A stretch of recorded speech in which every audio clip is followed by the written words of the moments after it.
Chapter 24:14. Hong Yao didn't even look back. In the blink of an eye, it disappeared.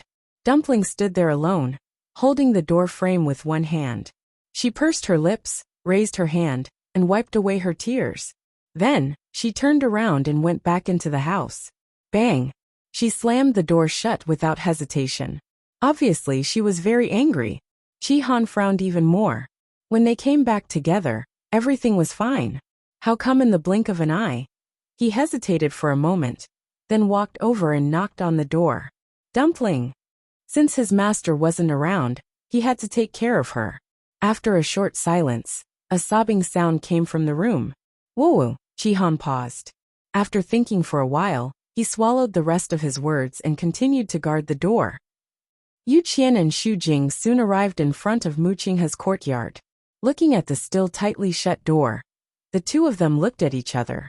Both of them had suffered here before. At this time, they were naturally more afraid. But this matter had to be resolved. Yu Qian raised his chin at Xu Jing. You can talk about the trouble in the Herb Mountain yourself. Xu Jing's heart skipped a beat, but he didn't dare to say anything. He could only walk forward. She knew that Yu Qian had been punished to kneel for 3 days and 3 nights. It was already very rare for him to come with her. She didn't dare to ask Yu Qian to do anything else. However, just as she arrived in front of the door, before she could speak, she suddenly heard the sound of wings flapping. She subconsciously looked up and saw a green sparrow covered in green flames. It crossed the barrier and flew into the courtyard. Xu Jing was shocked. Then, she quickly turned around and looked at Yu Qian. Second Oracle, did you see that just now? It seemed to be a 9th grade green sparrow. Yu Qian also frowned. When did such a magical beast appear in the palace of the illusory god? And it seemed to have a close relationship with the first oracle? Otherwise, it would never fly into this place. The first oracle has a contracted magical beast? When did this happen? Xu Jing looked confused. None of the divine envoys had a contract with a magical beast. Only the second divine envoy Yu Qian was in charge of the mythological beast mountain. But now this. Yu Qian shook his head and said in a deep voice, I don't know about this. After a moment he urged, forget it. This is not something that you and I can ask about. It is better to report the matter as soon as possible, and let the first messenger make a decision. Xu Jing could only nod. Yes. She took a deep breath, turned around and bowed respectfully. First Oracle, Xu Jing has something important to report. A moment later, an indifferent and cold voice came from inside. I already know about the barrier. You can go back now. Xu Jing choked. She hadn't said anything yet, but the first divine emissary already knew. Yu Qian's expression also changed. Over the years, the first oracle had almost never come out. But many things in the illusory god palace didn't seem to escape his control. This also made Yu Qian secretly shocked again. He thought that the first oracle had made up his mind to delegate power. But in fact, he didn't have this intention at all. How could he compete with such a person? Yu Qian suppressed the chaotic thoughts in his heart and took the initiative to ask. First Oracle, this matter is of great importance.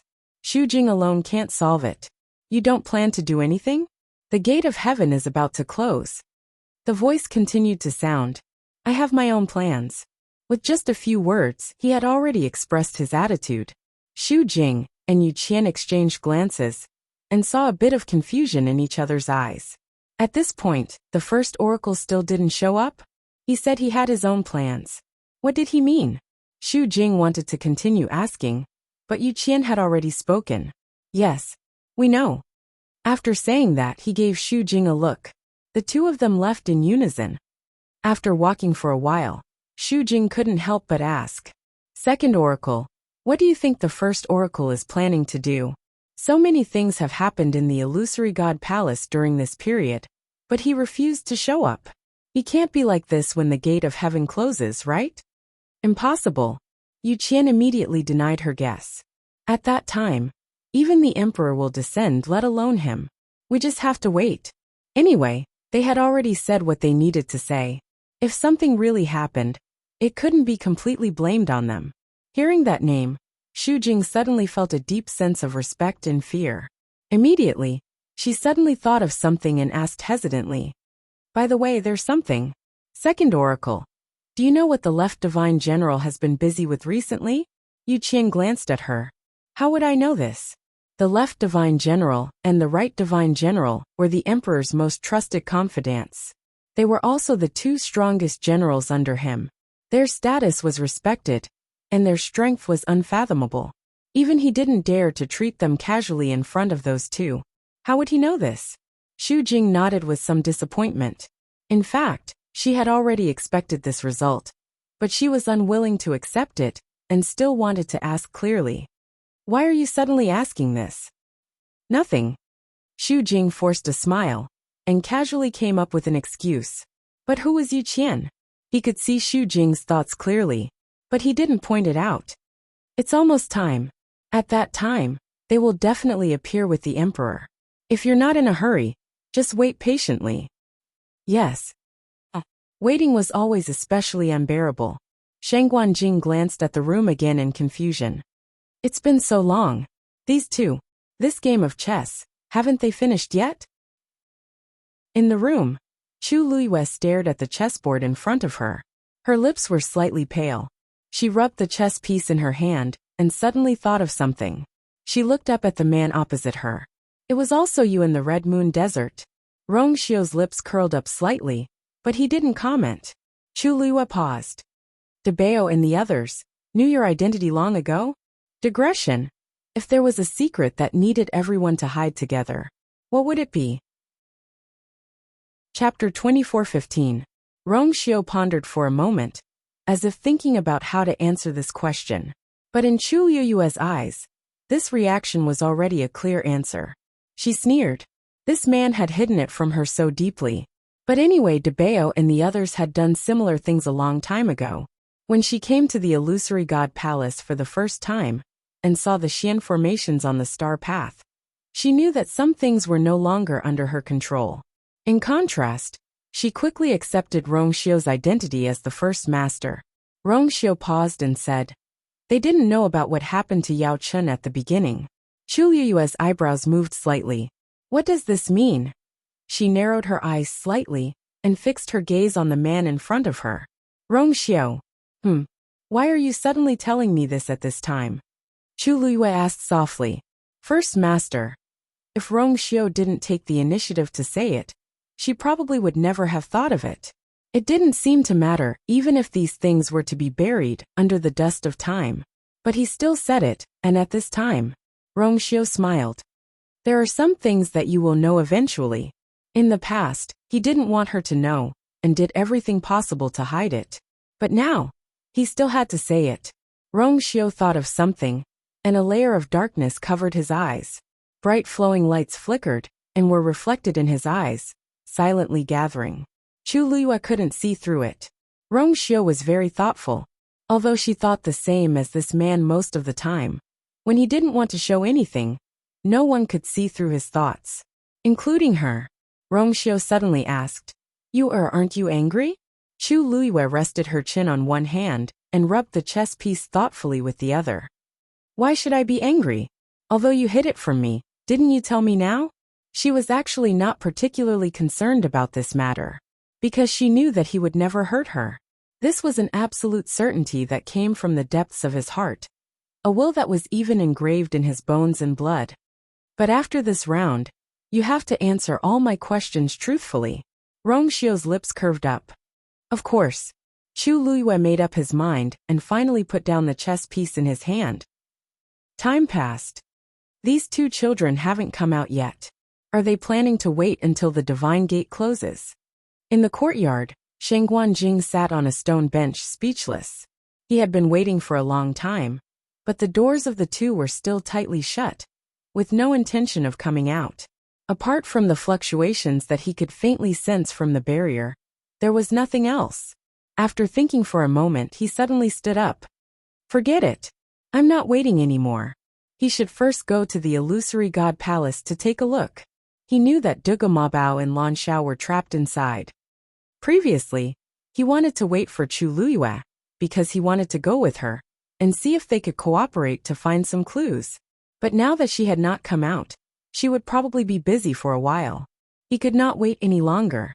Senior Shangguan, are you going to the palace of the illusory god? A crisp voice could be heard all of a sudden.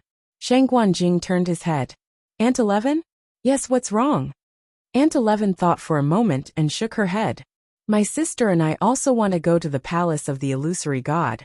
But it might be a little difficult. Shangguan Jing was a little curious. I heard the two of you talk about this before. Why? Are you curious about what it's like inside? Why don't I come back later and tell you about it? Aunt 11 shook her head. No. It's just. She was not curious. She just wanted to go in. But this feeling was really hard to describe. She pursed her lips. Then I wish you the best. Shangguan Jing did not think too much about it. He just thought that Aunt 11 and Aunt 12 were still children, and wanted to go to the palace of the illusory god to take a look. Not to mention them. Who in the entire palace of the illusory god didn't want to go in? It was normal. Just as he got up, he heard another series of footsteps.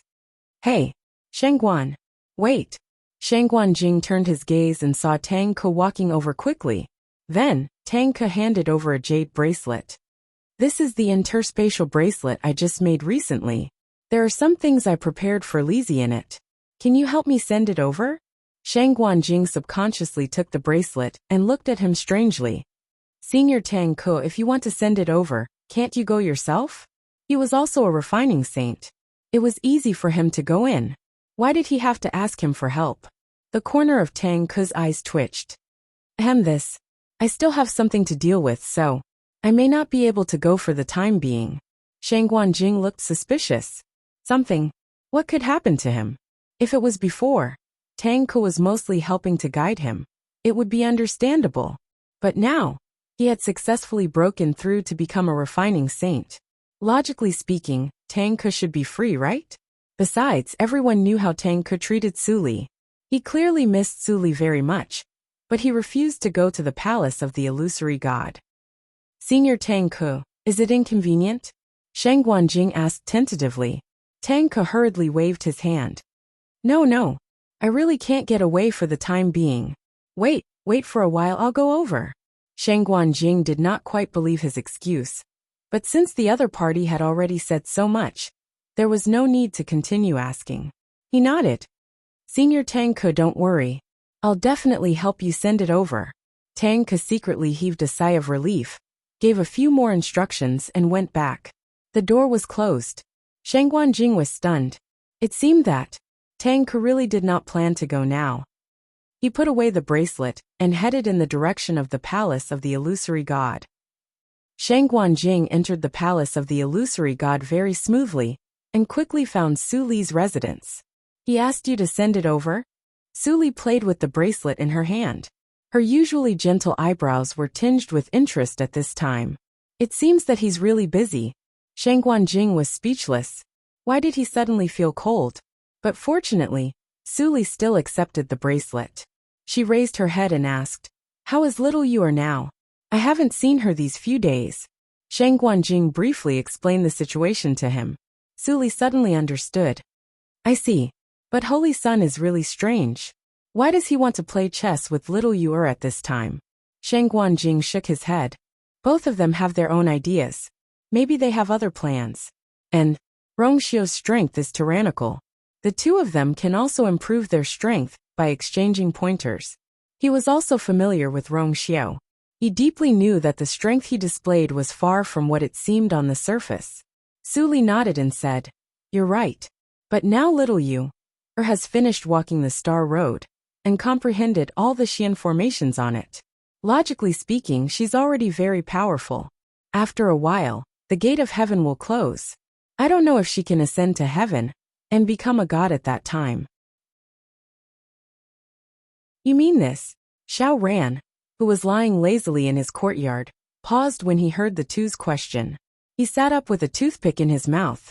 Yeah, it's always been like that. He raised his chin and looked in the direction of the illusory god palace's main hall. The chaotic holy jade is closely related to the divine master. The flame on those white jade pillars was also nourished by the divine master's own divine power. That's why it hasn't been extinguished for 10,000 years.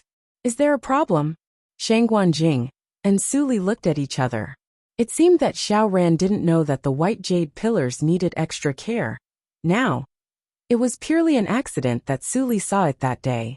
She didn't think there was a problem at first, but then she met Xiaoran and chatted with him. When she heard Xiaoran's words, she knew that something was wrong and immediately suppressed the matter. When she asked again today as expected, "What's with your expressions?" Xiaoran bit the toothpick and looked back and forth between the two. Everyone in the illusory god palace knows about this. Oh, right, you just came here not long ago, so it's normal that you don't know about this. Suli showed a look of understanding, and her eyes darkened. I see. In that case, there really was a problem. At this moment, a gust of wind blew. Something fluttered down from the sky. Suli looked up curiously and reached out to catch the thing. She was stunned. This was a peach blossom. It was pinkish white, with pink petals and a swaying stamen. It was just right. Suli was wondering where this thing came from when Xiaoran suddenly stood up and looked at the peach blossom in her hand in shock. How could this be? Suli and Shangguanjing were both puzzled. What's wrong? Is there something wrong? It was just a peach blossom. Although it was a little strange that it appeared here, there didn't seem to be such a big reaction, right? Xiaoran stared at the peach blossom and reached out to take it. Soon, the pinkish-white color on it gradually faded. A wisp of golden and black intertwined. Seeing this change, the expressions of the two beside him changed. This was obviously not a real peach blossom. Xiaoran looked up in a certain direction and frowned. Could it be? Because the gate of heaven is about to close? This was a peach blossom in the abandoned garden. But why would it be blown here? He remembered that Chu Luiyue had mentioned this to him before. At that time, he only said not to be too involved with it. But now, it seemed that there was a problem with the abandoned garden? Xiaoran! Suli waved her hand in front of Xiaoran. Only then did he come back to his senses. His expression was still complicated. Don't ask anymore. This matter. Don't mention it again. The two of them exchanged glances. Originally, they wanted to find out more information, but seeing Xiaoran like this, it was obvious that he wouldn't say anything. Okay. Everyone was smart. There was no need to say anything else. Soon, they reached a consensus and stopped talking about this matter. Xiaoran asked again. By the way, where's that girl? He hadn't seen her for a long time. Shangguanjing answered casually. She's playing chess. Xiaoran was speechless. What time is it now? How can he be so free? He looked at the sky and said, It's almost time. It's almost time. Don't forget to remind her to come back. This is the only chance to ascend to the heavens and become a god in 10,000 years. After Suli and Shangguanjing responded, they quickly left. Xiaoran lay down again and picked up the peach blossom in his hand. The wind blew and turned it into powder silently. He frowned and sighed softly after a long time. Half a month passed in the blink of an eye. In the blink of an eye, there were only 3 days left before the gate of heaven closed. The atmosphere in the illusory god palace was extremely tense. Everyone was waiting for that day to come. Wu Yao stood in front of the gate of heaven with his arms crossed in front of his chest, staring at the gate of heaven in front of him. Suddenly a voice sounded. Why are you still here? Chapter 24:17. Wu Yao turned around and saw a familiar face. The corners of his lips twitched as he smiled. Oh, why is the 11th oracle here? He glanced outside the heavenly gate. No one had come up yet. It had been a year since the heavenly gate opened. Those who could come up would have come up long ago. Qiu Tong looked at him coldly. I should be the one asking you that. You've been coming here every day for the past few months. What do you want? He had been paying attention to Wu Yao for a long time. He didn't cultivate or go anywhere else. It was as if he was going to stay here forever. At first, Qiu Tong was worried that he wanted to do something, but after staring at him for a while, he realized that Wu Yao really didn't do anything. He just stood there and looked at the heavenly gate for an entire day or even a few days. The heavenly gate had been like this for 10,000 years. What was there to look at? Qiu Tong was unhappy about this. However, Wu Yao had never done anything out of line, so he couldn't be too harsh on him. But it was different now. Wu Yao had an innocent look on his face. I'm just here in a daze. Can't I do that? Qiu Tong frowned. There was no sincerity in this answer. He took a step forward and said coldly, "From today onwards you can't." There were only 3 days left before the heavenly gate would close. A person like Wu Yao naturally couldn't stay here any longer. This was also the reason why he had come today. Wu Yao, I can't just stand here and watch. No. Then I'll stand further away. Qiu Tong's expression became even colder. Wu Yao wasn't stupid. He immediately raised his hand. Okay, I'll leave. He didn't want to fight with this oracle. It wasn't worth it. With that, he finally lifted his leg and left. Behind him, Qiu Tong's gaze was fixed on him, sharp and cold. Wu Yao scoffed in his heart, rubbed his fists, shrugged and left. It wasn't until Wu Yao's figure completely disappeared from sight that Qiu Tong's expression softened. He came to the heavenly gate and looked outside. A silver bridge stretched all the way down to the dark and treacherous sea. The water was cold and wet. Vaguely, there seemed to be a faint smell of blood spreading with the wind. Qiu Tong frowned. It had been a long time since the banquet and Jiulong's punishment in the illusionary god sea. But until now, they still hadn't returned.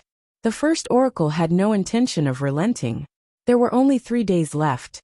Could it be that he had to continue waiting? He shook his head. Inside the room, on the chessboard, the black go pieces and the scarlet gold go pieces were fighting intensely. More than half of the chessboard had been filled. Chu Luyue gently exhaled. This was not an easy match.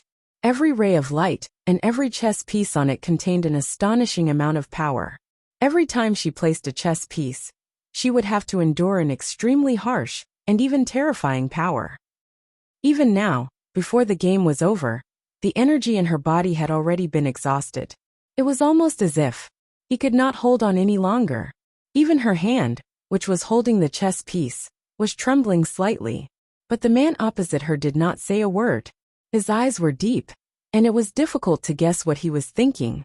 Chu Liyue thought for a long time, and finally chose a position. She raised her hand and placed a chess piece. Pack! The scarlet gold go piece had just landed when it was quickly and crazily torn apart by the terrifying power around it. In an instant the go piece shattered. Chu Liyue's body shook, and blood slowly flowed out of the corner of her mouth. She supported herself with one hand on the table. Her face was extremely pale, and her body was trembling slightly. If not for that, she would have collapsed. Rong Xiu's hand in his sleeve slowly clenched. On the back of his hand, green veins appeared clearly. Then he said, "Continue." His voice was cold and low. Chu Liyue slowly wiped the blood from the corner of her mouth. She used all her energy to channel it into her fingertips. Her movements were extremely slow.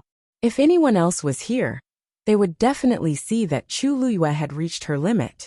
She was almost unable to lift her hand. But Rong Xiu did not move. He just sat quietly opposite her, waiting patiently. Chu Liyue gritted her teeth, and finally placed another chess piece. Clang! The sound of a zither suddenly rang out from her body.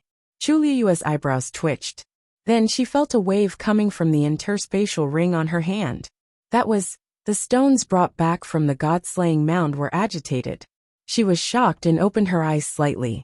Pack! Rong Xiu opposite her had placed another chess piece. Chu Liyue looked up, and her pupils shrank slightly.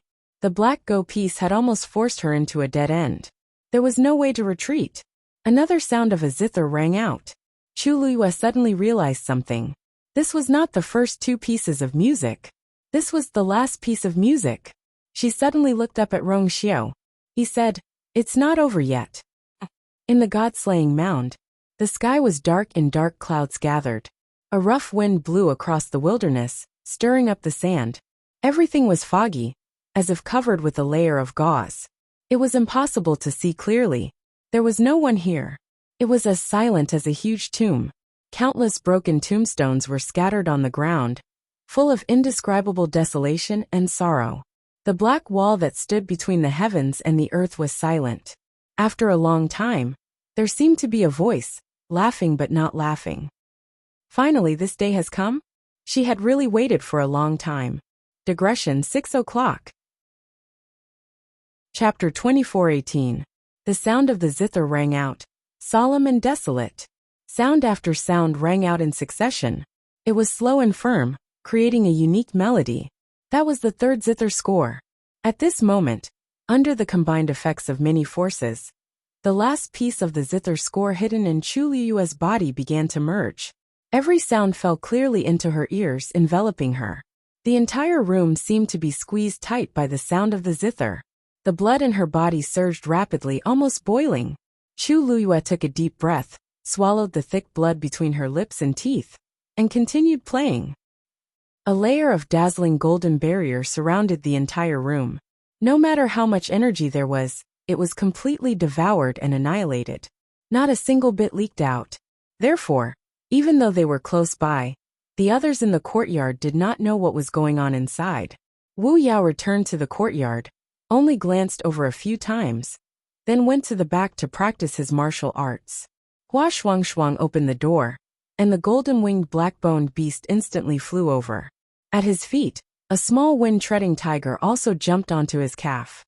He laughed heartily, and picked up the small wind-treading tiger. Little Hachi was sleeping on a rattan chair, her head slightly tilted. Beside her was a basket of flower petals, in which lay a few exquisite jade bottles. Aunt 11 and Aunt 12 were sitting side by side not far away, holding the pills they had just taken from Jian Fengqi. Aunt 11 threw one pill in each hand, and accurately caught them. Aunt 12 poured them out as usual, counted them carefully, and put them into her mouth one by one, puffing her cheeks slightly. In a certain room, Cindy was standing in front of a table, staring at the map in front of him. He held a brush in his hand, and from time to time, he would sketch something on it. Lu Feng walked in. "Big brother, you were looking for me?" Cindy nodded, rolled up the map, and handed it over. "Make a sand table according to this." Lu Feng took it with both hands, a strange expression on his face. Why did Big Brother suddenly want to make a sand table at this time? He muttered in his heart as he opened the map. The lines were complicated and extremely chaotic. Lu Feng was stunned for a moment. Then she looked carefully. But when he looked at it, he saw a few words hidden under the layers of messy lines. The corners of his eyes twitched as he looked at Sin Yi in disbelief. "Big brother, this is... Can you do it in 3 days?" Sin Yi asked calmly. Lu Feng swallowed hard. Why did Big Brother still have such a cold expression? Does he know that this is... As if sensing his gaze, Sin Yi raised his eyes slightly and looked over. At this moment, Lu Feng's heart trembled violently. Then, he lowered his head to take a look. With a glance, he saw a few familiar names. This map could be said to be the most complicated one he had ever seen. There was no other. So during this period of time, Big Brother had shut himself in and not come out. Was busy with this? His throat felt dry. His heart was beating violently, as if he had already vaguely guessed Sin Yi's plans. But he didn't ask. After a short period of silence, he solemnly put away the item and nodded. Yes. Phoenix Cry Mountain. Dumpling sat alone at the top of the mountain, resting her chin on one hand, and caressing the 2 Tian baby in front of her with the other. 1, 2, 3, 6, 7. There were a total of 7 leaves. Perhaps it was because Phoenix Cry Mountain contained an extremely abundant amount of energy, but this 2 Tian baby grew especially fast after coming here. It hadn't been long, but it had already grown to this extent. Sigh. Do you think you'll grow the 8th leaf first, or I'll open my 8th meridian first? Dumpling asked with a serious expression. No one answered. A gentle breeze blew, and the emerald leaves swayed with it. Dumpling sighed, and summoned the ancestor's golden feather. Her chubby little hands held the pure gold feather carefully. She stared at it for a while and pouted slightly. Grandpa Clan Leader was still asleep. She had tried many times to wake him up, but there was no progress. Dumpling guessed that she would have to wait until she opened her 9th meridian. She held the ancestor's golden feather, and looked at it for a while. Suddenly a voice sounded. Her heart skipped a beat, and she immediately put away the ancestor's golden feather, stood up, and looked at the person who came. However, when she saw that it was Mao Zhen, she relaxed a little. Mao Zhen sized up Dumpling and secretly exclaimed. He had long known that Dumpling was sent here to cultivate, but he didn't know that she had improved so much in such a short period of time. The aura on her body was many times stronger than when he first met her. Grandpa Maozhen? Dumpling called out crisply. She knew that Maozhen had already been at Fengming Mountain for more than half a month, but because he had only been walking around nearby and did not go up the mountain, the two of them did not meet. Today was the first time they officially met. This call made Maozhen's heart burst with joy. Although Dumpling was from the Crimson Gold Sky Phoenix clan, her soft and cute appearance was too lethal. When had Maozhen ever been called grandfather by such a little kid? Hearing this, his entire heart melted, and even his expression became gentler and more amiable. Hey, good Dumpling, Maozhen replied, grinning from ear to ear. Dumpling asked curiously, Grandpa Maozhen, what are you doing here? Speaking of this, Maozhen's expression became slightly restrained. After a moment he sighed softly. I came to pay my respects to the ancestors. Dumpling was stunned. When she reacted, her face was filled with shock. Ancestor? But this was Fengming Mountain. Chapter 24:19. Didn't the second divine envoy say that this used to be Ancestor Yiling's territory? Why would Maozhen come here if he wanted to pay respects to his ancestors? Looking at Dumpling's terrified expression, Maozhen held his forehead helplessly. Dumpling, don't think too much. It's just that the great phoenix dragon ancestor also died here. Oh, I see. Dumpling thought about it, and finally understood what he meant. She heaved a sigh of relief. But on second thought she frowned again. But, I've been here for a long time, but I don't seem to sense the aura of the great phoenix dragon clan. This place was filled with the power of the Crimson Gold Sky Phoenix clan. If Maozhen didn't say it, she wouldn't have thought of it. Maozhen's expression froze. Then he forced a smile that didn't seem to be smiling.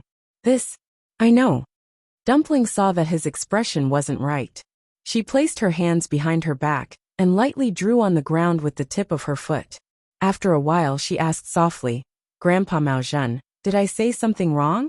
She seemed to have said something that she shouldn't have. Maozhen was slightly stunned.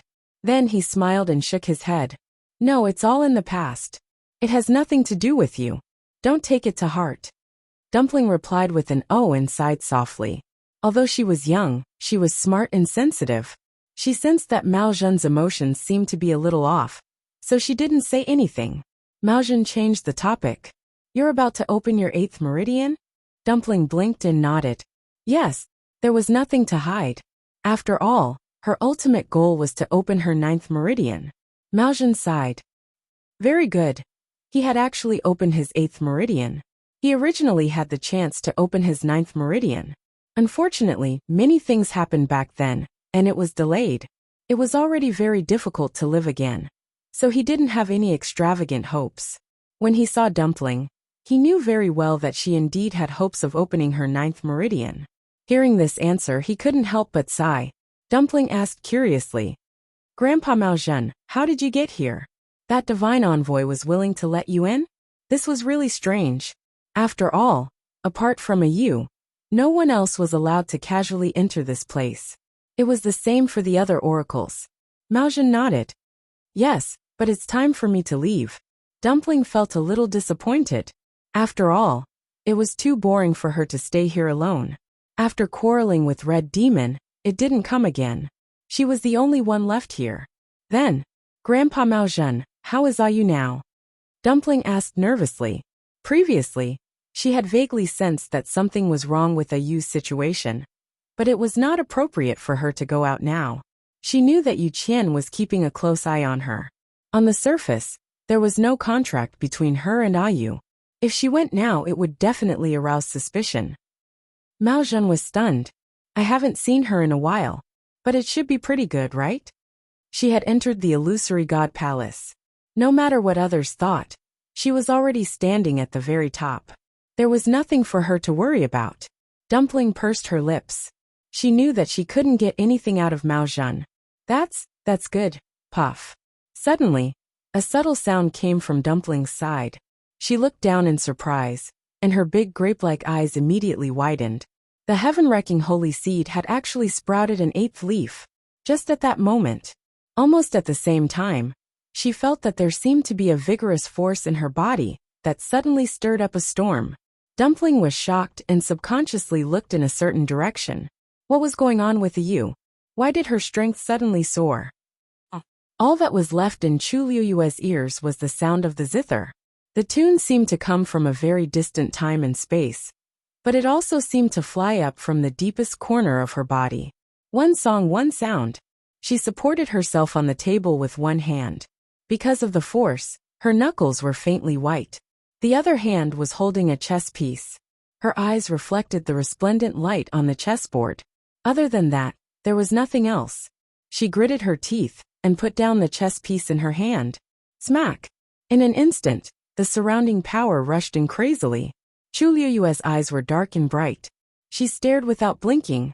She had almost exhausted all the strength in her body, and was now in a state of overdraft. She was purely relying on the last of her willpower to hold on.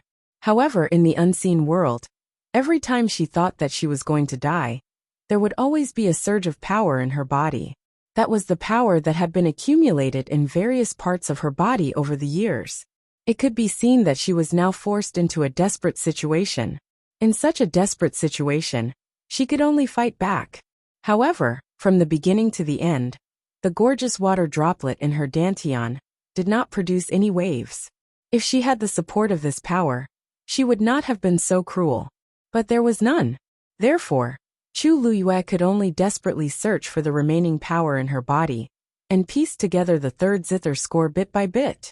Waves of exhaustion rushed in, and the sound of the zither almost broke her eardrums. Only in her dantian, the first two zither scores that had been fused were still silent, and did not give any response. Only that dazzling radiance quietly flickered. Illusory God Palace. Creak. The door opened, and a tall figure walked out of the room. He was wearing a gray-blue brocade robe. His steps were calm and his temperament was calm. He was walking towards the main hall of the Illusory God Palace. Digression. God, why do I feel like I'm taking a big step towards the end? I don't want to whimper. Chapter 24:20. It was quiet all around. Only a gentle breeze blew, lifting up the corner of his clothes. His eyes were calm and indifferent. No emotions could be seen. Soon, he arrived in front of the main hall and stood still. In front of him, there were 9 flights of stairs. He lifted his foot and went up. When he arrived in front of the main hall, a heavy pressure shrouded him. He pushed the door open and entered. He stopped in the middle of the hall, held his breath, and bowed his head. First Messenger Mu Qinghe greets the Divine Master. There was no one in the hall. Countless lights on the surrounding walls flickered. After a long time, a low and hoarse voice finally sounded from the hall. The gate of heaven close. Mu Qinghe said respectfully. Yes, Divine Master. After that, he turned around and went outside the hall again. But this time, a heavy and majestic bronze bell appeared in the air in front of the main hall of the palace of the Illusory God. He came in front of the bronze bell. An array of divine power flew out and hit it hard. Dong! The boundless and distant sound of the bell reverberated throughout the world. At this moment, all the creatures in every corner of the palace of the Illusory God heard the sound of the bell. Herb Mountain. Xu Jing looked at the boundary, with a faint green light not far in front of her and frowned. Hearing the sound of the bell, she suddenly raised her head and looked in the direction of the palace of the Illusory God. The first messenger finally came in person and closed the door by ringing the bell. Then, she took a deep breath and headed in the direction of the palace of the Illusory God. Only the celestial physician who was collecting herbs or practicing alchemy on the mountain peak in the distance looked up. They were nervous, excited, and uneasy. Lightning pool. A huge seal froze the lightning pool. It was silent, but looking down from the sky, one could still see the countless lightning pool that seemed to have frozen. Silver and gold intertwined, revealing a cold light. Mu Dongyu fixed her gaze, and then her figure flashed and disappeared from the sky above the lightning pool. At this moment, on the shore of the lightning pool, a tall figure stood quietly. It was Xijing. He stood on top of a black reef, holding a hammer in one hand and a fist in the other. His muscles bulged from head to toe, as if they contained endless power. And in front of him, the lightning pool was like a thick layer of ice, unmoving. Hearing the sound of the bell, Chi Han's expression froze, and he looked up. His face was colder than usual, and the scar on his face made him look even more severe. No one knew what he was thinking, but a dark color surged in his eyes, making it hard to fathom. The sound of the bell also spread to the courtyards of the illusory god palace. 12 Nyang stopped chewing, but half of her cheeks were still bulging. She looked up curiously. "Who is ringing the bell?" she asked in a small voice. Aunt 11 looked in the direction of the voice and squinted her eyes. Then, she raised her head and poured all the remaining pills into her mouth. This movement startled Aunt 12. "Sister, why are you eating in such a hurry?" Aunt 11 wiped her mouth and gave a concise explanation. "The divine gate is about to close. I'm afraid a storm is about to come." Aunt 12 heard this and subconsciously clenched the remaining pills in her hand. She asked nervously, Will that affect us?" Aunt 11 nodded with certainty. "Of course it will. After the divine gate closes, our master will enter the illusory god palace and ascend to the heavens. Of course it has a lot to do with us." Aunt 12 thought. Oh, yes. We still have to cheer for our master. This could not be delayed. Thinking of this, she looked back. The door to that room was still tightly shut. Her hands moved at lightning speed as she stuffed the remaining pills into her mouth one by one. While chewing with great effort, she said in a muffled voice, I can't be a burden to our master." Mu Hongyu stood in front of the door, frowning slightly.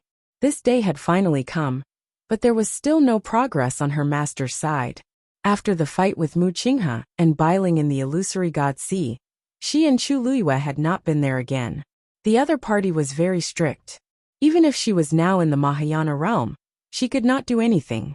During this period, Mu Hongyu had thought of many ways in private, but unfortunately they were useless. They said that Diwu Zhangze was a traitor of the illusory god palace, so he would never be released. Anyone would treat a traitor like this. But how did he become a traitor of the illusory god palace? What exactly happened back then? "Hey Hongyu," a familiar voice came. Mu Hongyu turned and saw Jian Fengqi walking out of the room, half leaning on the door frame, his posture lazy. "Can we discuss something?" Mu Hongyu raised her eyebrows. What was there to discuss between them? Jian Fengqi raised his chin, his peach blossom eyes glittering. "Haven't you broken through the Mahayana realm now? Then, take me to the illusory god palace, how about it?" Mu Hongyu snorted. "Do you really think it's so easy to enter that place?" Jian Fengqi meant that she should secretly take him in. But how could it be so easy? Besides, she was not very willing to do so. Jian Fengqi blinked his eyes, looking very elegant and charming. "Our little Hongyu is so powerful, you must have a way, right? Others can't, but you definitely can." Mu Hongyu crossed her arms, looked him up and down, and smiled meaningfully. "Don't you have a good personal relationship with the first oracle? Why don't you go to him yourself? Isn't it better to go in openly than sneaking in?" Jian Fengqi's expression froze. Then he put away his folding fan, pressed his forehead and smiled awkwardly. What a joke! Mu Qinghe could even do something to Chu Luiyue, let alone him. Was he tired of living that he would throw his life away like this? Would it be easier to die? Or would it be better to die in a better way? He did have a good relationship with Mu Qinghe in the past, but that was in the past. Not to mention other things. After he came to the illusory god palace, he had not even seen Mu Qinghe's face. If Mu Hongyu had not told him this, he would not have known that Mu Qinghe was the first oracle. Although Jian Fengqi had always felt good about himself, he still cherished his life very much. That was so many years ago. Maybe to him, it was a matter of his previous life. Jian Fengqi coughed and refused. Mu Hongyu snorted coldly. Because of the injustice she felt towards Mu Qinghe, Jian Fengqi was now an eyesore to her.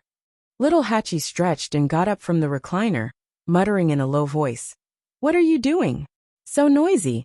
Suddenly, a tall figure walked over and stood in front of her. The tall figure cast a shadow that instantly enveloped her. Her beautiful eyes narrowed slightly, and her mind was still in a daze. Brother Yinqing?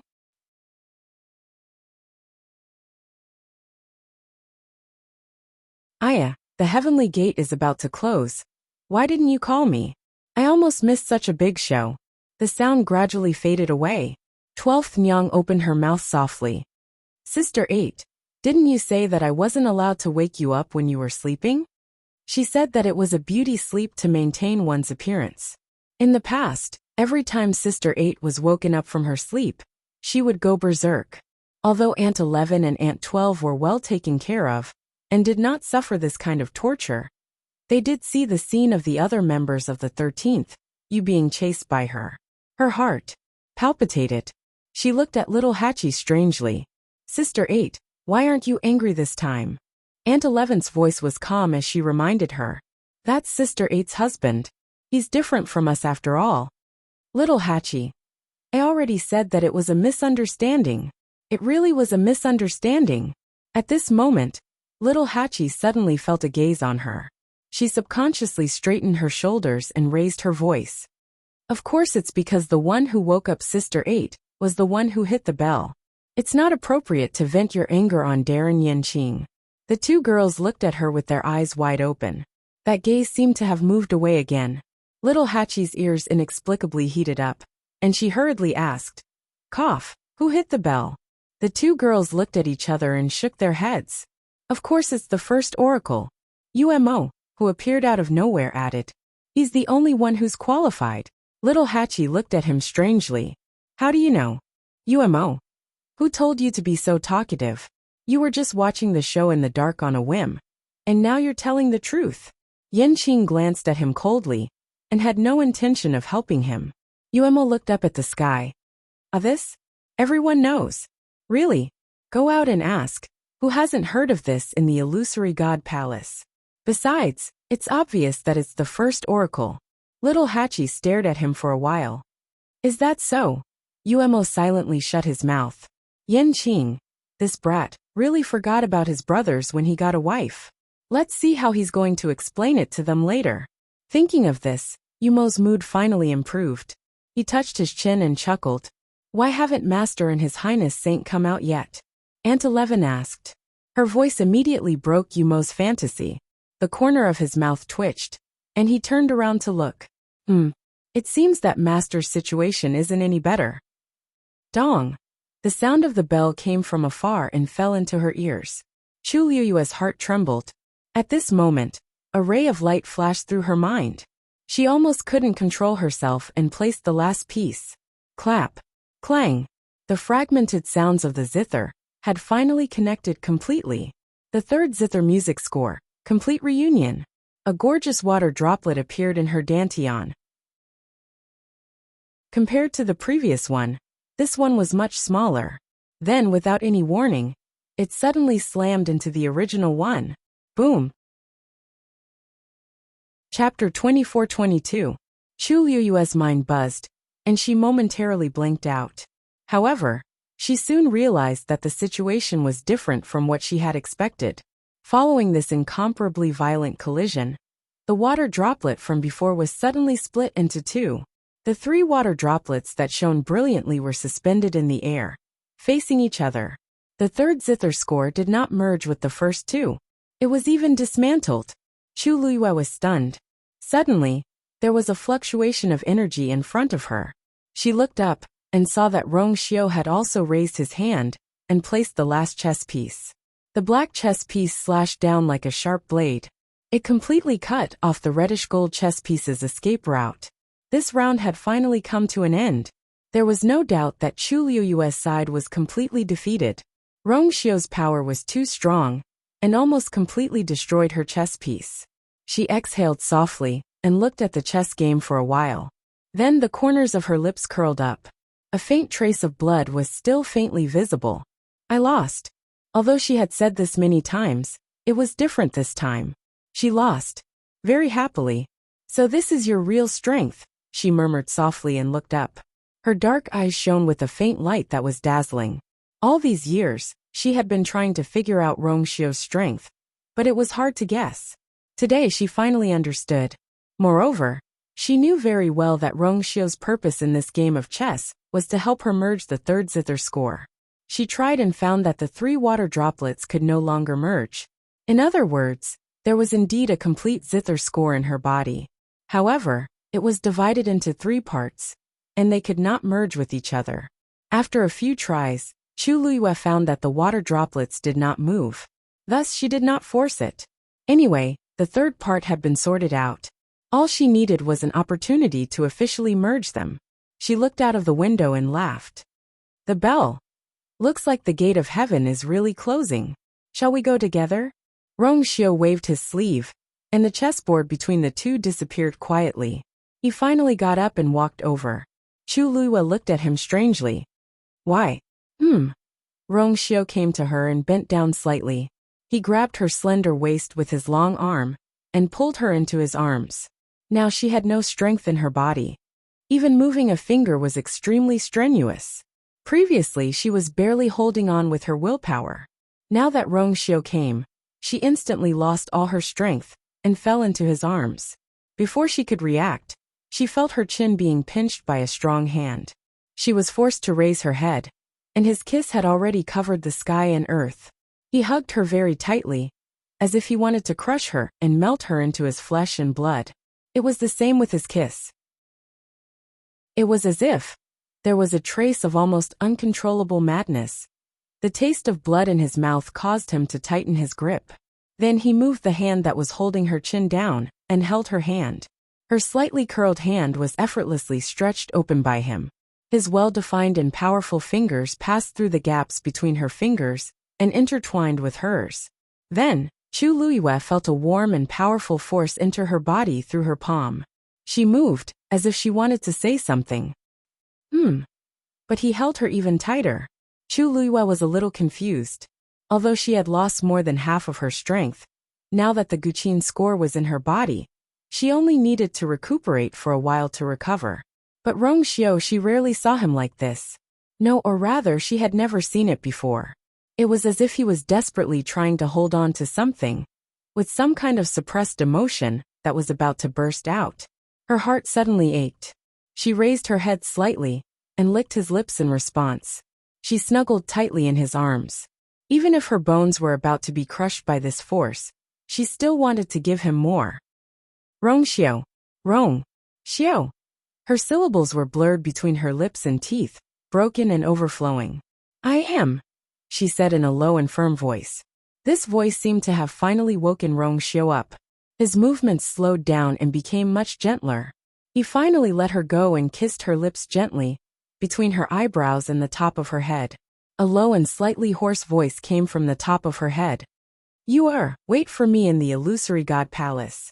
Chu Luiyue's body was still a little weak. She held his arm and leaned on his firm and warm chest. Her nose was very familiar with the cold fragrance that made her feel at ease. She was a little confused, but she remembered that Rong Xiu had said before that he would go to the illusory god palace with her. So she nodded. Okay, I'll wait for you. Creak. The door was opened from the inside. Everyone in the courtyard raised their eyes and looked over. Chu Luiyue's figure came into view. Little Hachi was happy at first, then looked behind her and asked curiously, Master, where is His Highness the Holy Sun? Not coming. With that person's strength, it didn't seem difficult for him to enter the illusory god palace. Chu Luiyue said, he's a little late. Let's go first. Perhaps it was because of the nourishment of Rong Xiu's power. Her body had almost recovered in this short period of time. Her face and lips were originally very pale. But after being held in his arms for a while before coming out, it was basically not too obvious. So no one could see anything wrong with her. Chu Luiyue turned around and closed the door. From the corner of her eyes, she saw Rong Xiu standing in the room, quietly looking at her. The light from outside came in, reflecting half of his face in light and half in darkness. Half was immersed in the bright light, half was immersed in the cold, like the intersection of light and darkness. Untouchable. Digression 6 o'clock. Chapter 24-23. Creak bang. The sound of a door closing could be heard from afar. Chu Luiyue's heart shook as she looked back. Looking from afar, the divine heavenly gate that was shining brilliantly was slowly closing. At the same time, countless figures were heading towards the palace of the illusory god. The wind was blowing and the clouds were surging. Chu Luiyue slowly exhaled. To the palace of the illusory god. Those who were qualified to enter the palace of the illusory god were actually very few. But this didn't stop the cultivators from all over the palace of the illusory god from heading there. This kind of opportunity only came once every 10,000 years. Even if they couldn't participate, just looking at it from afar might be able to greatly improve their cultivation. As such, all of the cultivators present continued onward without hesitation. Chu Liyue's steps were light and slow, neither fast nor slow. On the one hand, she wasn't in a hurry. On the other hand, she was still recovering her strength. The surrounding heaven and earth energy surged into her body silently, nourishing every inch of her flesh, blood, tendons, and bones. But the 3 parts of the zither score still showed no signs of merging. Behind her, Mu Hongyu and the others followed. On the way, they met many people who were obviously heading towards the palace of the illusory god. All kinds of gazes fell on Chu Liyue and the others. Envy, jealousy, respect, unease. Everyone knew that not only Chu Liyue herself, but also the people around her, had obtained the qualification to enter the palace of the illusory god. How could they not think? At first, no one took her and the people around her who didn't have bloodline power seriously. But now, Chu Liyue turned a blind eye to these gazes and just calmly walked forward. They quickly arrived at the gate of the palace of the illusory god. At this time, the 5th divine envoy, Ruan Jianfeng, was guarding the gate. The originally tightly shut door was now wide open. Many people had already gathered in front of the gate. Seeing Chu Liyue and the others arrive, the crowd automatically parted to make a path. Chu Liyue stepped in. Mu Hongyu followed behind her. The rest of the people stayed behind. Watching Chu Liyue and Mu Hongyu walk in, little Hachi crossed her arms and sighed. Sigh, I also want to go in. Me too. And in me. 2 voices sounded at the same time. Little Hachi stared blankly at Aunt 11 and Aunt 12, who were standing side by side behind her. At this moment, the 2 girls were staring at the illusory god palace in front of them.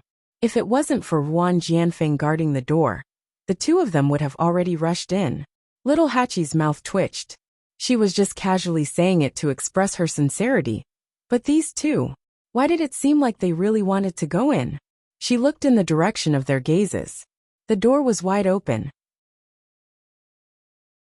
Walking straight ahead was the holy jade of primal chaos, and the white jade pillars that surrounded it.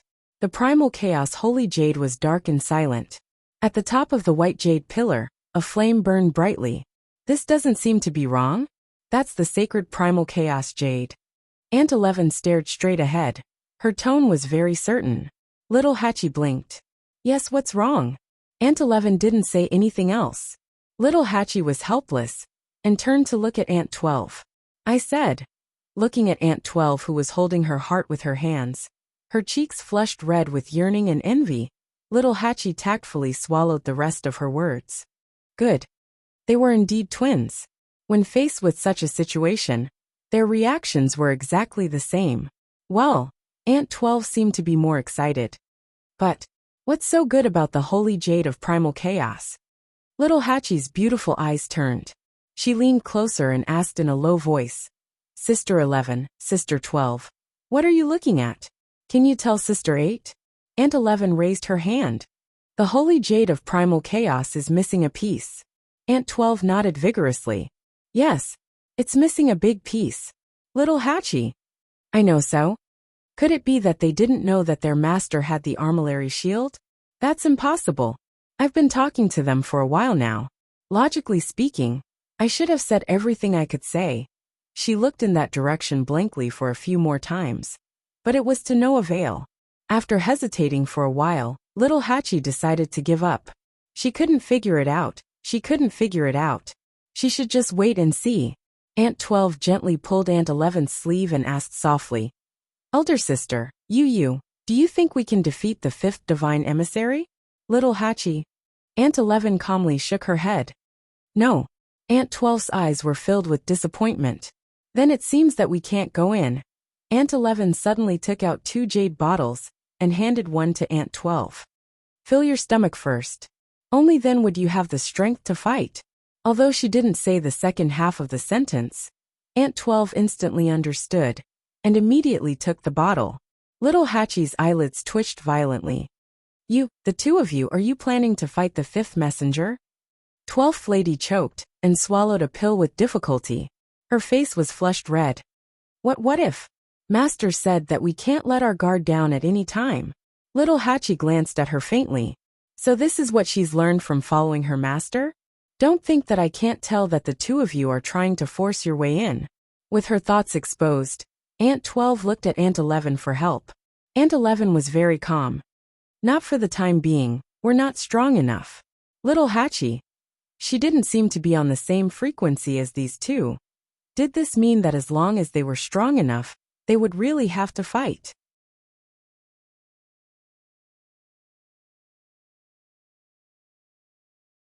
Chapter 24-24. More and more people gathered outside the gate of the illusory god palace. No one knew that the courtyard, which was bustling with noise and excitement just now, had already quieted down. A few figures quietly left. After Chu Liyue entered, she quickly met Su Li and Sheng Guanjing, who came to welcome her. Little Yuer, you're finally here. Su Li quickly stepped forward. I was worried that you would be delayed because of the chess game with the saint. Chu Liyue smiled and raised her gaze, looking in the direction of the main hall of the illusory god palace. There on the 9th step, a familiar figure was quietly standing there. Beside him, there was a huge bronze bell. Obviously, the sound of the bell just now came from there. She slowly said. The first divine envoy personally came out to ring the bell and close the door. Such a big movement. There should be no one in the entire illusory god palace who doesn't know about it, right? Why would there be a delay? Sheng Guanjing looked at her with a complicated expression. He wanted to say something, but in the end, he swallowed his words. After hearing the bell, he came out to take a look and saw that the first divine envoy was originally, he didn't dare to believe it. But looking at Chu Liyue's reaction, there was no doubt. Moreover, she seemed to have known about it long ago. Su Li noticed that there was something wrong with her expression and attitude. It was a little strange. Little Yuer, what happened to you?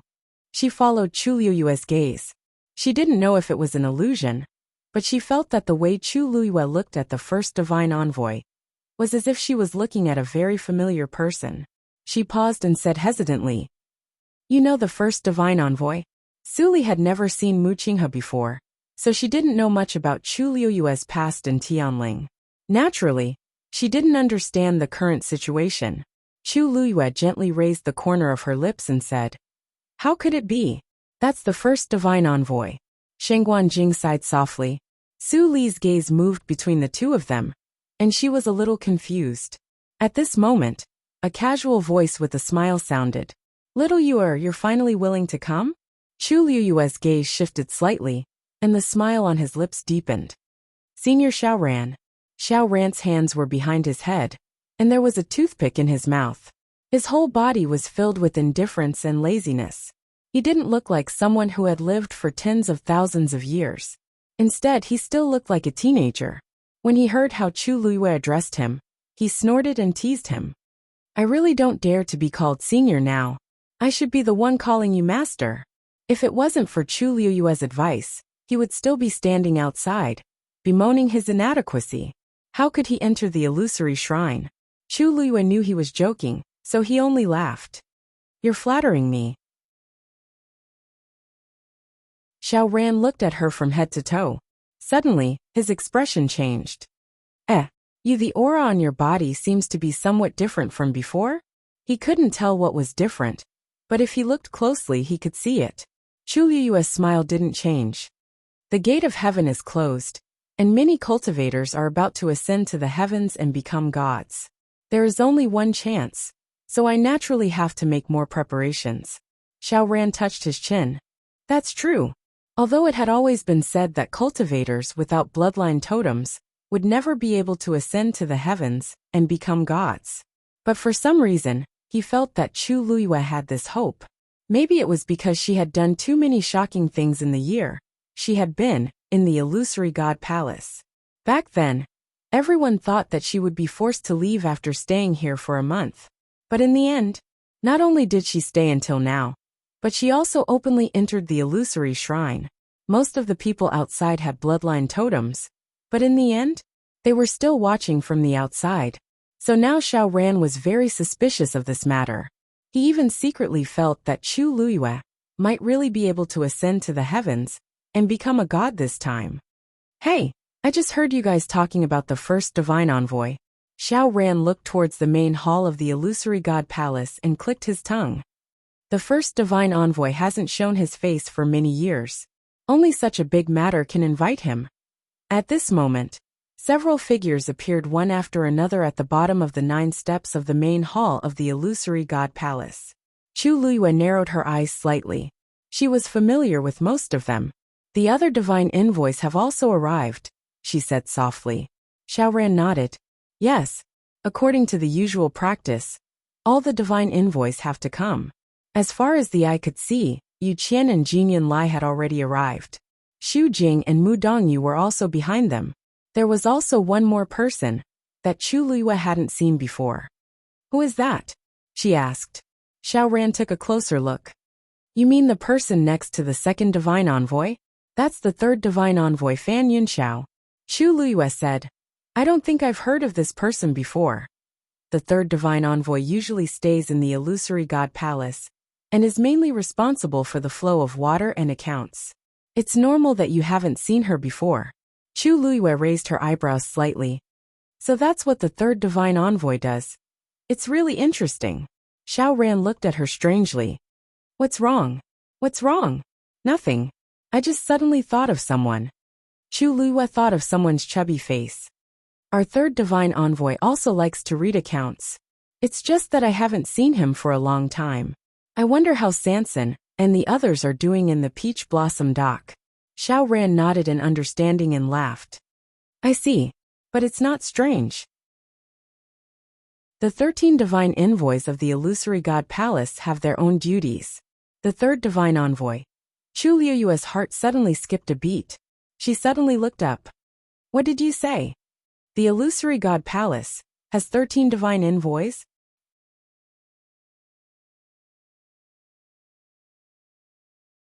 Chapter 24-25. Her reaction made Xiao Ran feel strange. Yeah, didn't I mention it to you before? He scratched his head. Oh, it's mainly because everyone in the illusion god palace knows about it. So I might have forgotten to tell you. Why? Is there something wrong? Chu Luyue frowned slightly, but her heart was in turmoil. She knew that there were several god envoys in the illusion god palace, each with different duties, but she never thought that there would be 13 of them. How could it be so coincidental? Her 13 guard, also 13 of them. Something flashed across Chu Liyue's mind. She wanted to grab hold of it, but it was too late when she reacted. No, nothing, she murmured and shook her head. She lowered her eyes slightly, hiding the emotions in her eyes. How could it be? Maybe she was thinking too much. The 13 guard had been with her since she was young. They had accompanied her for more than 10 years. During this period, they had experienced many things together, even crossing life and death. No one knew the 13 guard better than her. But the 13 god envoys of the illusion god palace were powerful existences that had been here for more than 10,000 years. The difference was like heaven and earth. It should be a coincidence. Xiao Ran reached out and waved his hand in front of her eyes. Are you really okay? She didn't look like one at all. Chu Luyue looked up. Her expression had returned to normal, and she smiled faintly. I'm really fine. I just remembered that the 13 guard following me is also 13 people. So I thought it was a bit coincidental. Oh, is that so? Xiao Ran finally understood. That's true, but it seems that not all of your subordinates are here? Chu Luyue nodded. A few of them stayed at home. Peach Blossom Cove was indeed her home to a certain extent. I see, but it's a bit of a pity, Xiao Ran said with interest. I saw that the few of them that came to the Illusion God Palace are all very talented and have excellent performances. Not to mention others. Just that Qi Han alone comprehended all the Xian formations on the Star Passage not long after him, and successfully entered the Illusion God Palace. When Xiao Ran heard about this, his heart was filled with jealousy. It was one thing for Chu Luyue to be a pervert, but even his subordinates were so savage. If he remembered correctly, Han had only been in the illusory god palace for a month, compared to him, who had spent 10,000 years to finally understand the final profound formation under Chu Liyue's unintentional guidance. The other party had won far too easily. Besides Han, her remaining subordinates were not to be underestimated either, even if they didn't have a bloodline totem. Therefore, Xiaoran's praise was sincere. Chu Liyue's lips curved up. They are indeed very outstanding. The first divine envoy rang the bell and closed the door. The remaining divine envoys were also summoned and gathered at the plaza in front of the illusory god palace. Looking at the figure standing at the top of the 9 steps, the divine envoys bowed respectfully when they arrived. Greetings, First Oracle. Mu Qinghe's expression was indifferent and calm. She stood with her hands behind her back. The other divine envoys weren't surprised by her reaction. The First Oracle's status had transcended, and she was the strongest person under the Divine Master. Naturally, she was different from them. However, a few people looked at the Yuqian without batting an eyelid. All these years, the First Oracle had been in seclusion. Almost all the matters of the illusory god palace were handled by the Second Oracle. Many people secretly guessed that the Divine Master had given him power on purpose. It was also because of this that the Yuqian's reputation and power had been rising all these years. Many people treated him no differently from the First Oracle, who knew that when the heavenly gate was about to close, the First Oracle would suddenly make a move. He didn't even leave the courtyard and taught the Yuqian a great lesson. He made him kneel outside the door for 3 days and 3 nights. This slap was loud and clear. Although the people outside didn't know, the people in the illusory god palace were very clear about it. Who wouldn't be shocked? With this kneel, all the hard work the Yuqian had done for the past few years was scattered. It also destroyed the fame and power he had painstakingly built up. The Second Oracle couldn't surpass the First Oracle after all. This made many people who were eager to make a move suppress their restless thoughts. They didn't dare to have any other thoughts. Even if the First Oracle hadn't appeared for many years, she was still in existence that couldn't be provoked in the illusory god palace, except for the Divine Master. The Yuqian naturally noticed the gazes around him. He was a little impatient and frustrated, but he didn't show it on his face. The previous incident had already happened. The only thing he could do now was to try his best to cover it up. However, when he looked at the tall and straight grayish-blue figure above him, he couldn't help but grit his teeth. So many years of hard work all went down the drain because of one sentence. Let alone the Yuqian. Even if it was anyone else, they wouldn't be able to let it go easily. But Mu Qinghe was the First Oracle. She had the Divine Master behind her. Thinking of this, the Yuqian retracted his gaze. He looked around and frowned slightly. Why aren't Jiulong and Xian back yet? As soon as he said this, all the oracles quieted down. After a while, Jin Yunlai said, "Didn't the Emperor punish them to the illusory god ocean?" Actually, they had all heard about this matter, but they didn't know what exactly was going on. Offend? How did they offend her? The 2 of them were sent by the First Oracle to find the 3rd score. But in the end, they didn't find it. Instead, they came back with their tails between their legs and were punished to the illusory god ocean. No one knew what happened in between. Xu Jing suddenly thought of something. He looked in a certain direction and said indifferently, "Maybe we should ask the Shengguan Yu about this matter?" The fact that the first 2 scores had recognized her as the owner was now an open secret among the oracles. Because of this, they couldn't do anything to her now. However, they had waited until today. Xu Jing suddenly smiled. The heavenly gate is closed, and all the cultivators have ascended to the heavens and become gods. This time, she should be returning the score to the illusory god palace in its entirety, right? No one said anything, but their expressions showed that they agreed. After all, it belonged to the illusory god palace. How could it always fall into the hands of others? This was the best time to get the music score back. Fan Yunxiao heard this and looked curiously in the direction of his gaze. Are you talking about that woman in red? He had never seen Chu Liyue before. Xu Jing nodded. Yes. Fan Yunxiao narrowed her eyes. I'm afraid she won't agree if we ask for it directly, right? After all, it was a supreme treasure. She had been in the illusory god palace for so long and hadn't returned it. Would she be willing this time? Xu Jing laughed. It's not up to her. Chapter 24-26. Fan Yunxiao laughed. That's true. During this period of time, Chu Luiyue had become famous in the illusory god palace. She had even completed the star path and entered the illusory god palace. But her status was there for all to see. She had no choice in many things and could only accept them. Forget it. As for the zither score and her matters, the Divine Master and the first Divine Envoy will take care of them in the future. We don't have to worry too much. Xu Jing glanced at Fan Yunxiao. Now we have other more important things to do.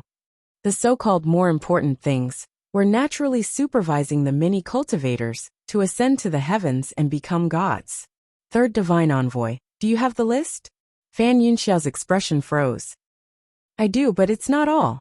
These words were tactful. Before ascending to the heavens and becoming gods, the divine envoys gathered together in the illusory god palace to have a clear understanding of the overall situation.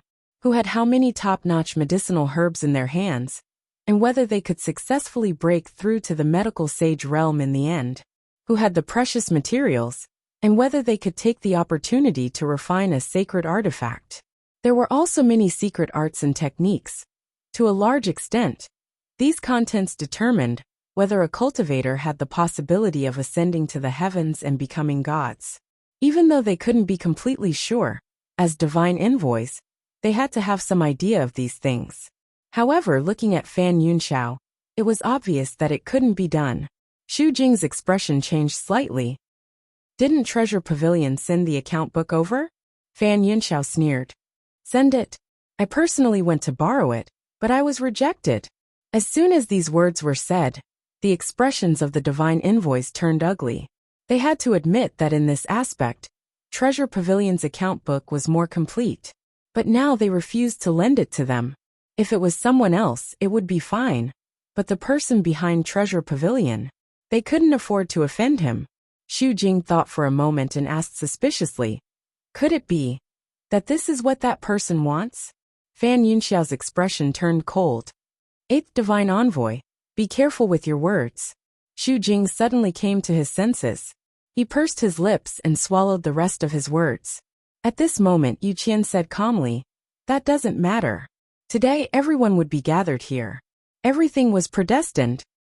More and more cultivators appeared in the square in front of the main hall of the illusory palace. At this moment the door was wide open. Although the people outside couldn't come in, they could still get a general view. Countless gazes were focused on the people in the illusory shrine. Of course, what they saw the most was the first divine envoy, who was standing on the steps. After all, he was the most mysterious one. Suddenly, that person raised his head and looked outside the door.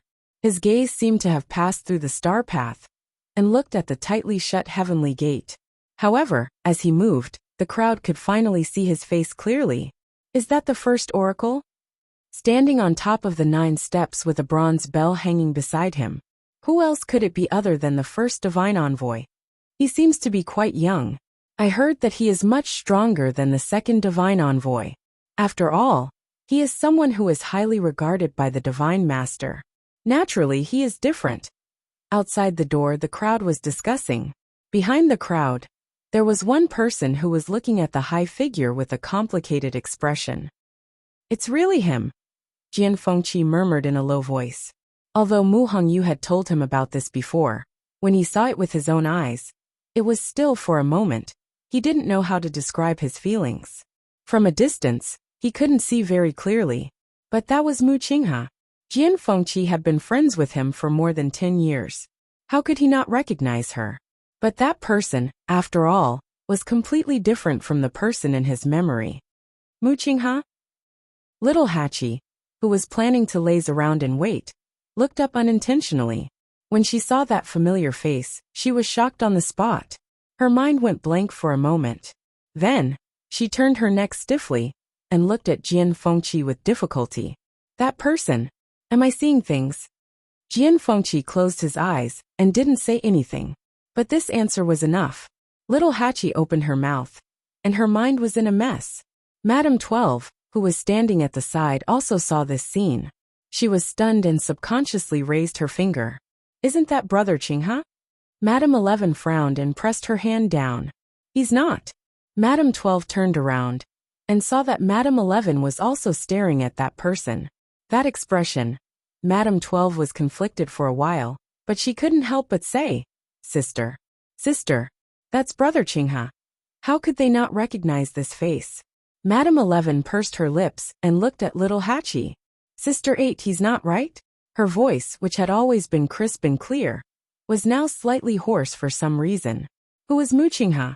He was someone who had followed Master for many years, just like the 13 guards. In fact, compared to the 13 guards, Master had spent more time with him and was more attentive. Mu Qinghe was in the light, while the 13 guards were in the dark. Everyone had their own duties. In the past, Madame 11 and Madame 12 often went to play with Hong Yao and Dumpling, so they were closer to Mu Qinghe.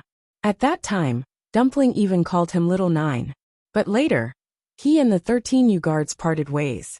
Although no one had said it explicitly, Madame 11 and Madame 12 knew some things, including Mu Qinghe's betrayal and his death. But now, he actually appeared just like that. And he was the first oracle. Little Hachi was also stunned. She stuttered, which was rare. I should. It's him. Jian Fengqi pressed between his eyebrows, feeling a headache. Only Chu Luyue and Mu Hongyu knew about this before. After the two of them returned, Mu Hongyu specifically looked for Jian Fengqi to question him. Jian Fengqi only found out then. But other than that, no one else knew about this. Little Hachi and the others had such a big reaction, so it was understandable. It's him, but it's also not him. Jian Fengqi sighed. They were all stunned on the spot. There was too much information. I'm going to ask him myself. Madame 12 suddenly turned around and ran over.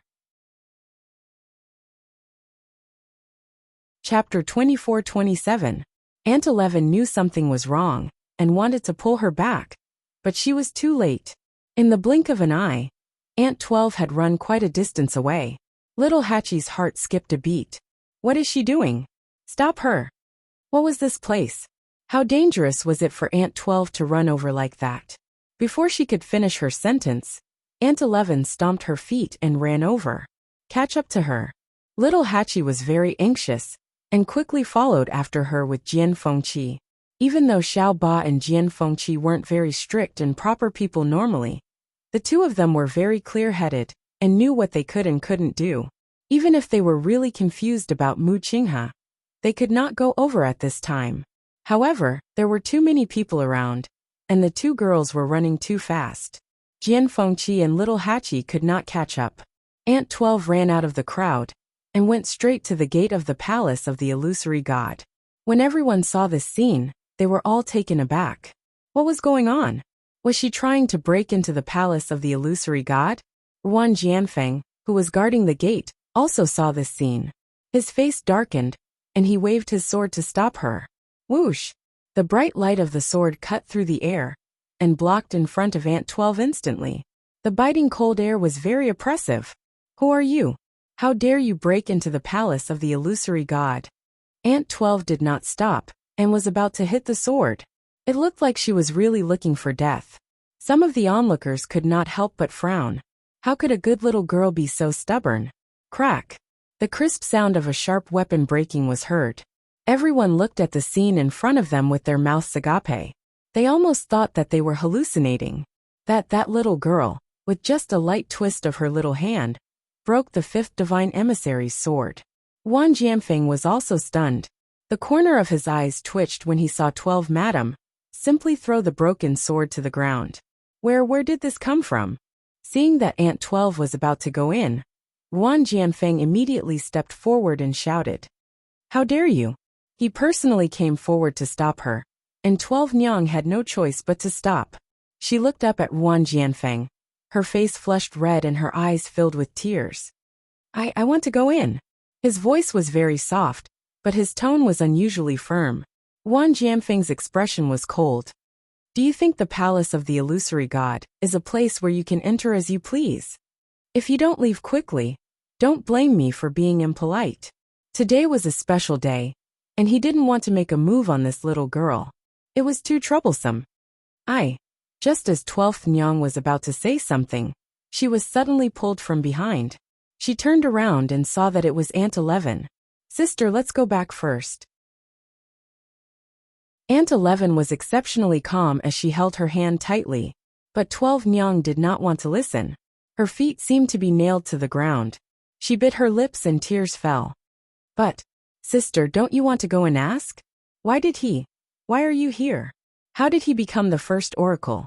Aunt 11 finally started to waver. How could she not want to ask?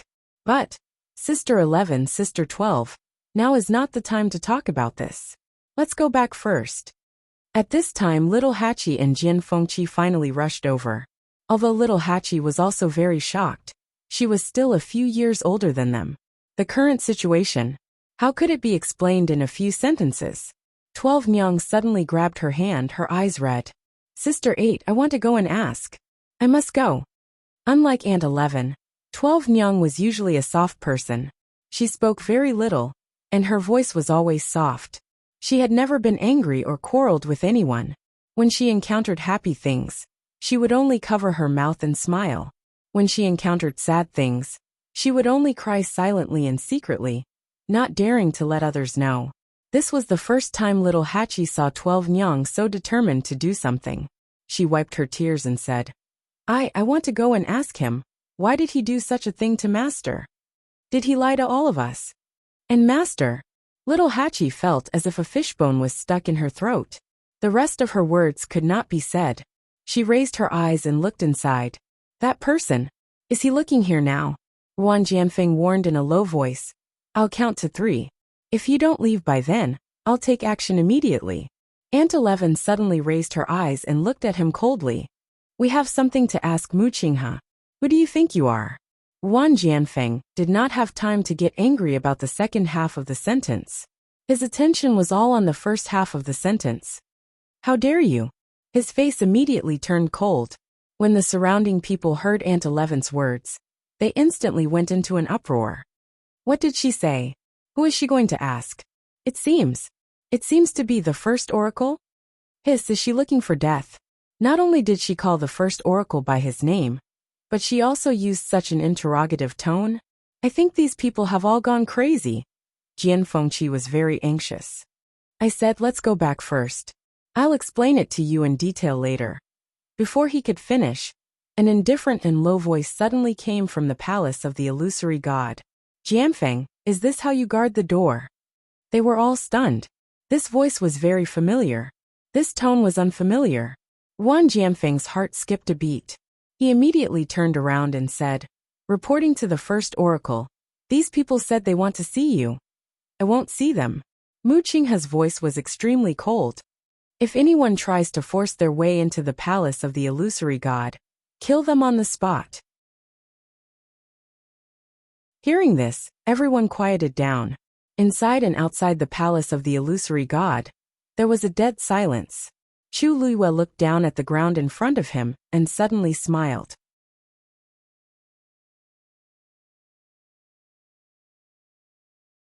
Chapter 24-28. Then she walked towards the door. You are, Sheng Guanjing said worriedly.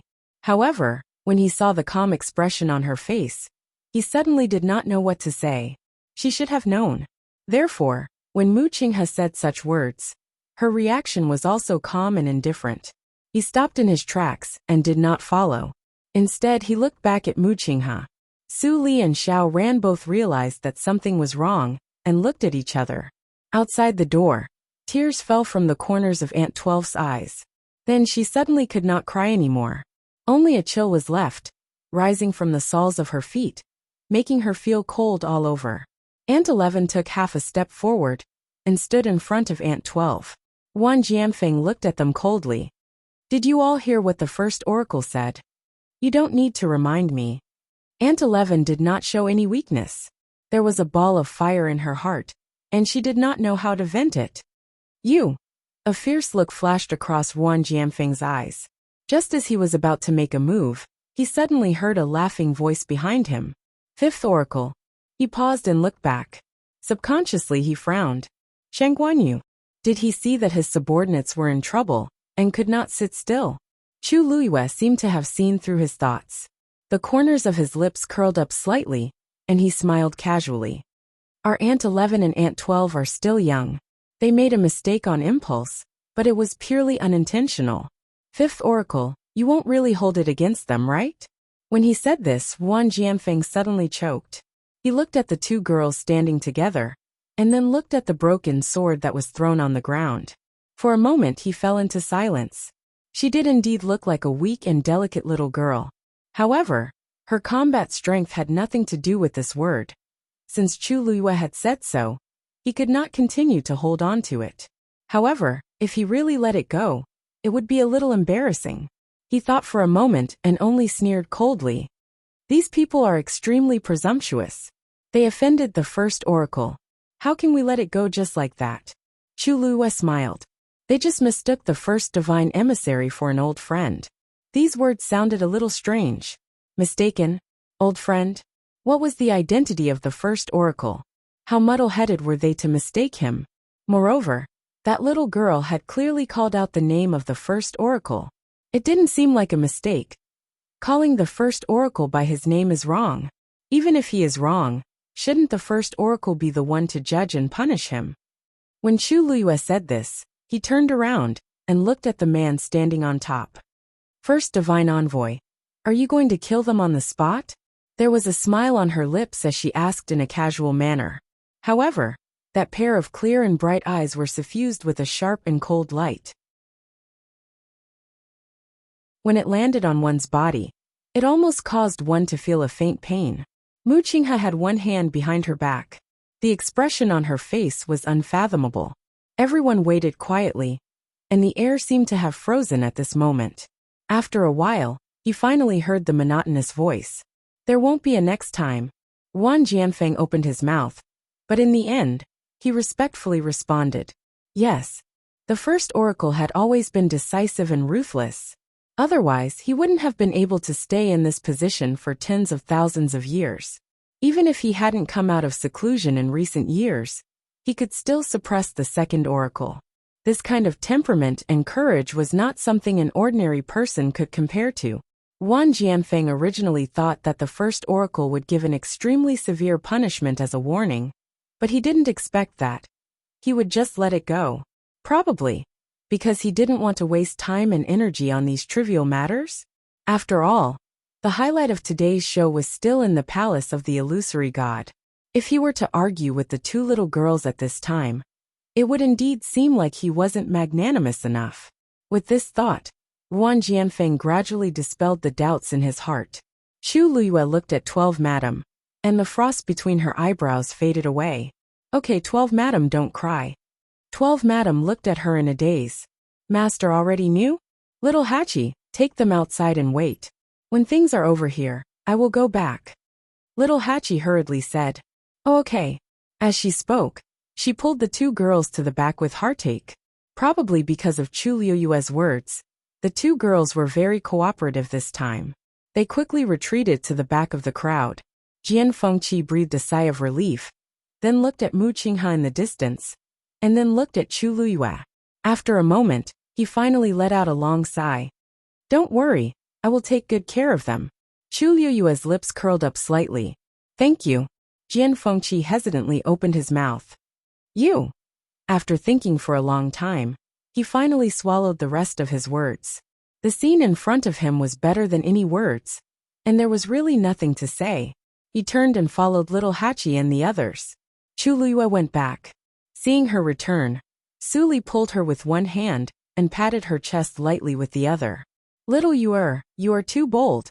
You actually went over like this. Fortunately, nothing happened. She was really worried that the first god's emissary would not let this matter go, and even vent his anger on Chu Luiyue. After all, even the second god's emissary knelt outside his door for 3 whole days, let alone others. He was definitely not a person to be trifled with. Chu Luiyue's eyes flashed with a glimmer of light. Her red lips curled up slightly, and she tilted her head and laughed. The first god's emissary is broad-minded and kind-hearted. What is there to worry about? Su Li's eyelids twitched. These words. It obviously sounded like a compliment, but why did she hear a trace of bone-chilling coldness in them? Little Hachi pulled Aunt 11 and Aunt 12 to an open space behind the crowd. Looking at Aunt 12 crying until her eyes and nose were red, she sighed and took out a handkerchief to wipe the tears on her face. Okay, our Aunt 12 is the most obedient, don't cry. Aunt 12 shook her head, bit her lip, and said, Sister 8, I'm not crying anymore. Ever since she heard Muchingha's words, she was so cold that she could not shed any tears. Aunt 11 was fine.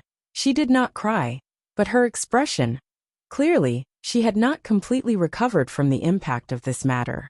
Aunt 12 paused and asked, Sister 8, Master said we have the wrong person. Yes, we have the wrong person.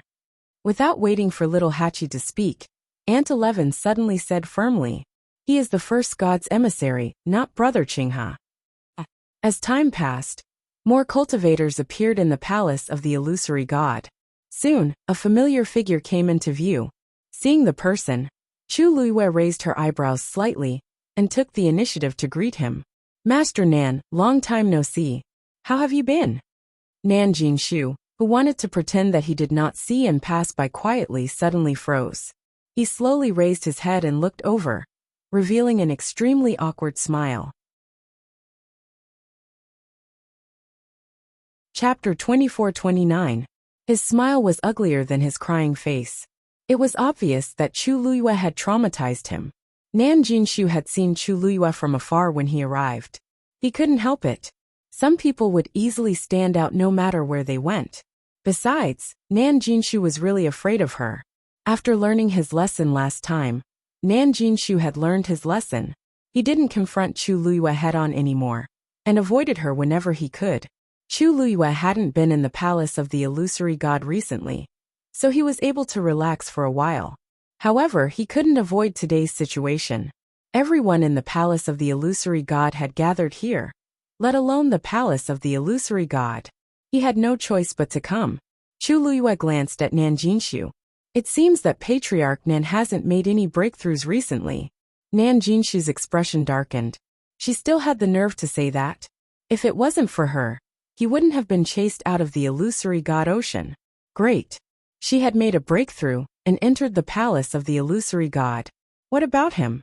Even though he had the right to stand here and be envied by many cultivators, it would be extremely difficult for him to ascend to the heavens and become a divinity. He took a deep breath and said, You don't have to worry about that. If you have the time and energy to do that, I think you should worry about yourself more. Chu Luiwe narrowed his eyes and chuckled. Nan Jinshu was still thinking about the bloodline totem, even at a time like this. Well, it made sense. There were probably many people who had the same thoughts as him. Patriarch Nan, why are you being so formal? I have a good relationship with the Nan family. It's only right for me to show my concern. Nan Jinshu's mouth twitched when he heard that. He almost couldn't stop himself from cursing out loud. At this moment, he caught a glimpse of Jun Jiuqing coming from the side. Only then did he heave a sigh of relief. Family E. Chu Luiwe looked over when he heard that. It was Jun Jiuqing. After not seeing him for a while, Jun Jiuqing's aura was clearly much stronger than before. When Chu Luiwe looked at him, he seemed to sense it and looked over as well. With just a glance, he seemed to have noticed something, and his eyes flashed. Chu Luiwe's heart trembled slightly. Jun Jiuqing, what did he see? However, he didn't say anything and didn't even look at Chu Luiwe. It looks like everything is normal, but this was what made Chu Luiwe feel the most strange. Ever since Jun Jiuqing came to the illusory god palace, his words and actions had been strange. But she couldn't pinpoint exactly what the problem was. Jun Jiuqing came to a spot not far from Nan Jinshu. Nan Jinshu instantly felt more at ease. He looked at Jun Jiuqing and said enviously, Jun Jiuqing, you're a genius. Looks like family E is going to ascend to the heavens this time. This aura is indeed extraordinary. Jun Jiuqing's lips curled into a devilish smile. It's hard to say for now. How can that be? If it were anyone else, that would be the case. But Family E is extremely talented and has a bloodline totem, so he's naturally much better than anyone else. Nan Jinshu knew that the person he had the most hope of winning over was Jun Jiuqing, so he quickly expressed his opinion. Even though the two of them had obtained special qualifications to enter the illusory god palace, he was still inferior to Jun Jiuqing due to various reasons. So even if he lowered his head and tried to curry favor, he wouldn't feel that it was beneath him. Besides, Jun Jiuqing was much stronger than him, and the target of his derogatory words was naturally Chu Luyue and the others. Jun Jiuqing didn't comment. Nan Jinshu couldn't guess his thoughts, so for safety's sake he quieted down. In the illusory god palace, other than the god envoys who had already gathered here, there weren't many people left. Including Chu Luyue and the others, there were no more than 20 people left. At this moment Mu Qinghe, who was standing on the stairs, suddenly made his move. A ray of light flew out from his palm. Immediately after, the ray of light split into 4 bright rays of light in the air and landed around the Chaos Holy Jade, forming 4 huge silver Xian formations. These Xian formations were extremely complicated, and their auras were heavy. Everyone's gazes landed on it. Chu Liyue's heart trembled slightly. Even though there was still a distance between them, she could already feel the strong aura that couldn't be ignored. Just from this point alone, Mu Qinghe's strength was definitely much stronger than Yu Qian's. She exhaled softly. The first god envoy, as expected of him. Mu Qinghe said in a low voice. These 4 Xian formations are the 4 competition areas. They are divided into weapon refiners, Xian masters, celestial physician, and martial artists.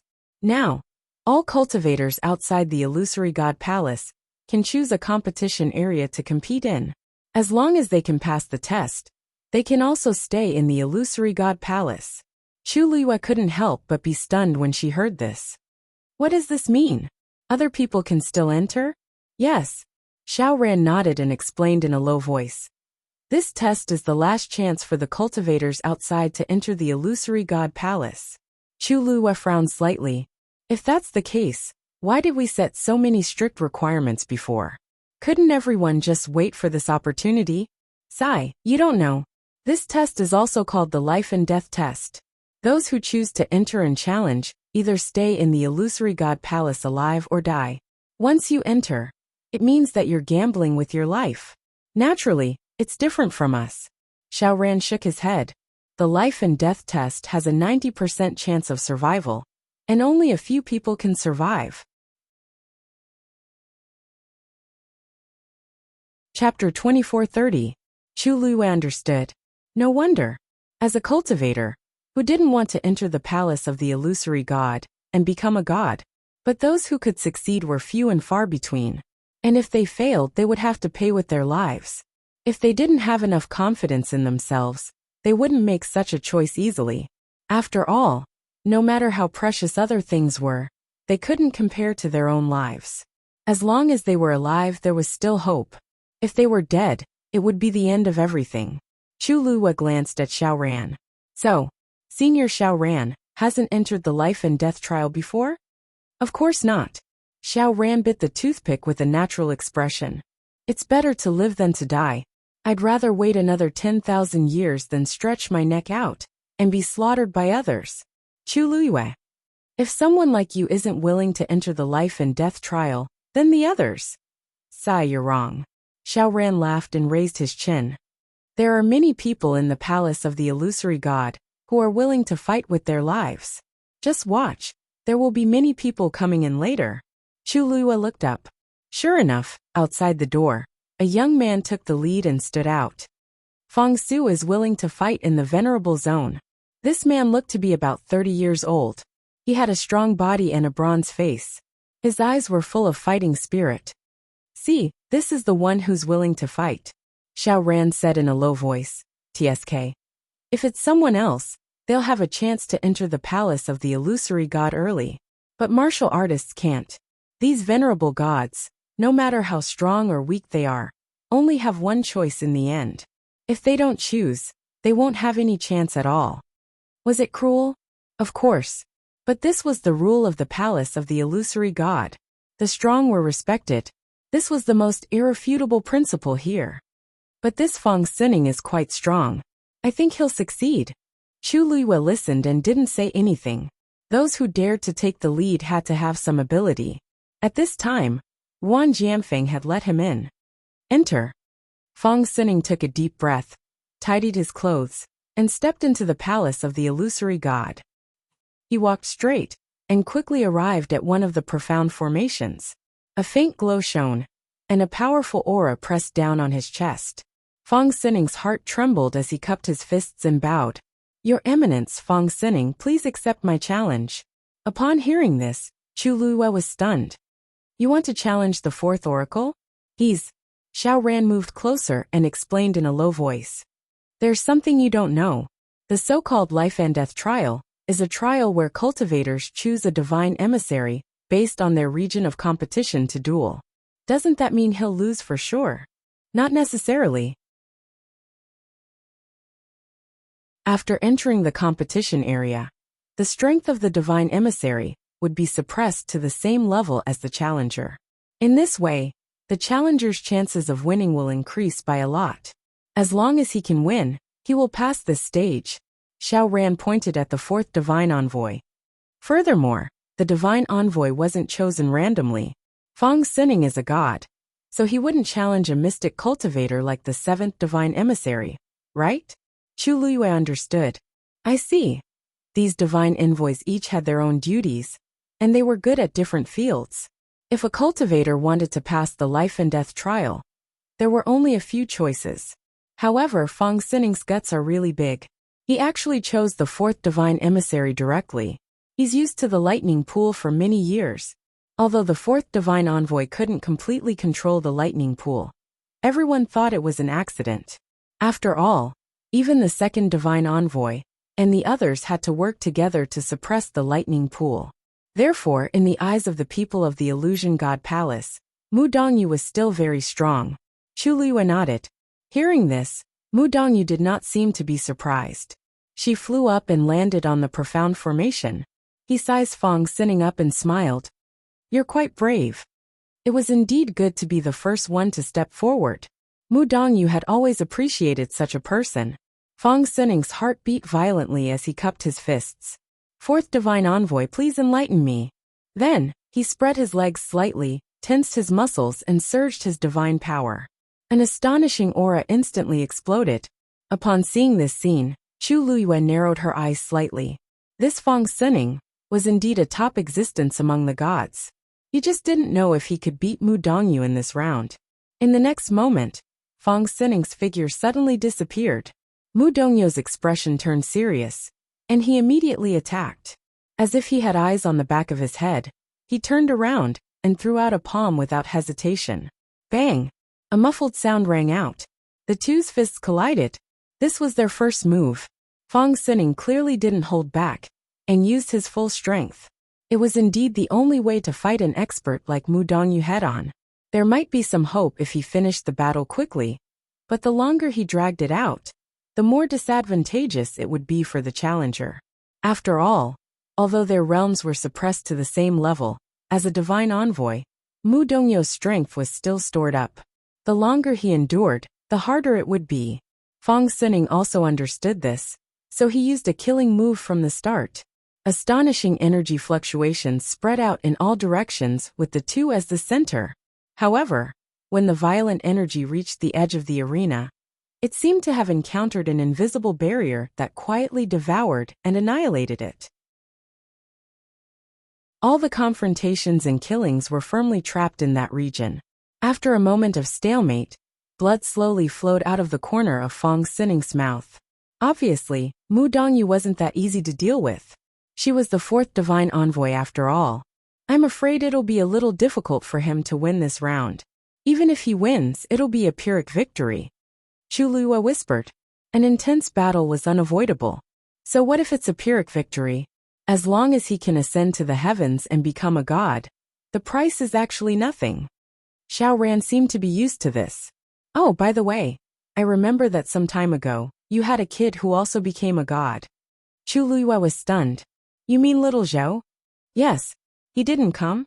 Xiaoran glanced outside the door. Although the young man with soft, short golden hair was taciturn, he was extremely talented and strong. Chu Liwa thought for a moment. Indeed, she hadn't seen little Zhou much recently. However, even if he came, she didn't agree to let him enter this life and death stage. He just became a god not long ago, so his chances of winning are probably not high, she said with a smile. Xiaoran thought about it and agreed. He rubbed his chin. Hey, other than him, don't you have a few subordinates who are also quite strong? Sini. Sini. Is that his name? He didn't come either?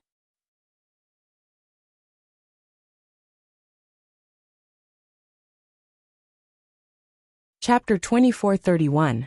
Xiaoran was very good at reading people. Although he hadn't seen Sini many times, he was certain that he was definitely not ordinary. If he came, he might really succeed. But now he didn't see anyone. This was a little strange. He seems to be the boss of your subordinates. He actually didn't come on such an important day. Xiaoran was very surprised. Chu Liwa was also stunned. It was fine if she didn't think of it before. But now that Xiaoran said this, it seemed to be true. After she and Rong Xiu finished the game of chess, she came straight over and didn't seat Sini. At that time, she casually asked, and little Hachi only said that Sini seemed to be busy. It had been a while, but he still hadn't come over. If he's willing to help, I think he can also enter the palace of the illusory god, right? Xiaoran said. He even felt that more than one of Chu Liu's subordinates could do it. After all, there was already Qi Han. Chu Liu pondered for a moment and smiled. They always have their own ideas. Supreme Dr. Liang He, please fight. Suddenly, a familiar voice came from outside the door. Many people looked over. A man walked out of the crowd. Chu Liu took a closer look. It was Liang He. However, the current him had undergone a huge change compared to the past. He had lost a lot of weight and had green stubble. His cheeks were slightly sunken, and his eyes were lifeless. He looked extremely haggard, and didn't have the slightest bit of his former high spirits. One had to know that he was the youngest supreme doctor in the entire illusory god palace. Everyone, including Xu Jing, felt that he was the most likely to successfully enter the palace of the illusory god. Unfortunately, after suffering a series of blows, he had almost lost all his confidence. He was in a daze all day and couldn't improve in alchemy. It had dragged on until now, resulting in its current state. If it wasn't for Mu Qinghe's bell, he wouldn't even know what day it was. After hesitating for a while, Liang He decided to come over. After all, he had put in a lot of effort before, and he was unwilling to give up now.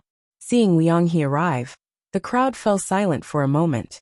Wan Jianfeng frowned slightly and glanced at him. Come in. However, Liang He did not enter immediately. Instead, he turned around, as if he was looking for something. In next to no time, he saw the enchanting figure behind the crowd, and his gaze stopped as a wisp of a complicated expression flashed in his eyes. Not far away, Jian Fengqi opened his folding fan with a swish and said with a faint smile, Hey, Liang He is looking at you. Little Hachi raised her eyes and glanced at him. She didn't seem to care. I'm a natural beauty. Isn't it normal for someone to look at me? Jian Fengqi was speechless. Aunt 11 followed his gaze and said expressionlessly, It's useless even if he looks. His looks can't enter Sister 8's eyes. Besides, isn't Sister 8 already married to Sister 8? She had always been objective and fair. Little Hachi almost choked on her saliva. Cough, cough, cough, you guys. Sister, I'm afraid it's not good for us to be so direct. Aunt 12 said hesitantly in a low voice. Aunt 11 asked back. Then tell me, between Sister 8's husband and that man, who's better looking? Aunt 12 answered honestly, Sister 8's husband. Then it's him.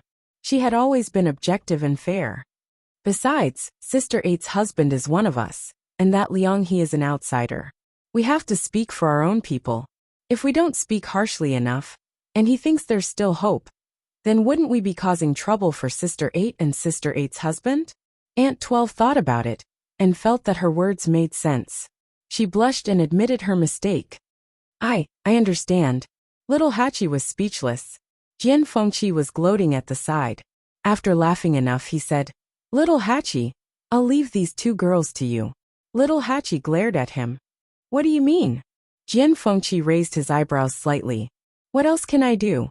You want to go to the palace of the illusory god to find little Hongyu." Little Eight looked at his expression and immediately understood what was going on. Jian Fengqi snorted. "If I don't go, what if she gets bullied?" Little Hachi looked at him speechlessly. "She went to the palace of the illusory god before you did. Even if she gets bullied, you're the one who's easier to bully, right?" Jian Fengqi was speechless. He closed his folding fan and turned to leave. "Wait!" Little Hachi shouted again. Jian Fengqi turned back. "What?" Little Hachi's red lips curved into a perfect arc. Her smile was charming, and her eyes were pure. "Of course, I'm going with you." Liang He was just subconsciously looking around to see if Little Hachi had come here. He didn't expect Little Hachi to suddenly come here with Jian Fengqi. Looking at the approaching figure, his expression changed slightly, and his heart couldn't help but ripple. Feelings couldn't be controlled. Even if he had already given up, when he saw that person, he still, however, Little Hachi didn't look at him. Instead, she walked all the way to the door with a smile. Aunt 11 and Aunt 12 didn't follow. They just watched from behind. When Wan Jianfeng saw Little Hachi and Jian Fengqi, his face suddenly turned cold.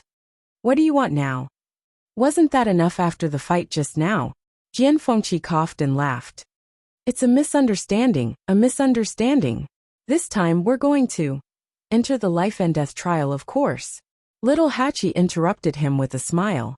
Wan Jianfeng's eyes were suspicious. "With just you two?"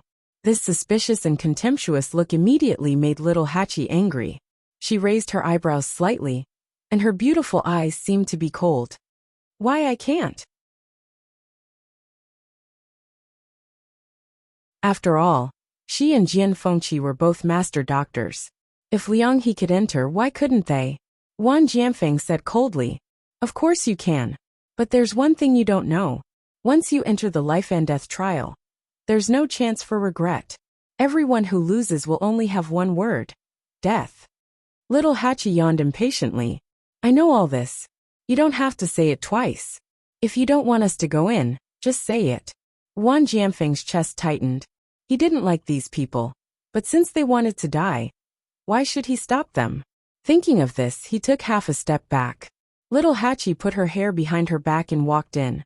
Jian Fengqi followed closely behind. Liang He fell behind and became the third. Wan Jianfeng looked at the crowd and said in a deep voice, "There's only one round of the life and death trial of the celestial physician. Those who want to participate can enter now." As soon as he finished speaking, there was a commotion in the crowd. Sure enough, people came forward one after another. Little Hachi stepped into the celestial physician area. Chu Luiyue frowned slightly. Su Li asked softly, "Little Yuer, why are they here?" "It's too dangerous." Chu Luiyue looked in that direction. Right at this moment, Little Eight sensed her gaze and smiled at her. Under the sun, she was tender and warm like a rose in its best season. Chu Luiyue suddenly relaxed. She smiled and said, "This round we might win."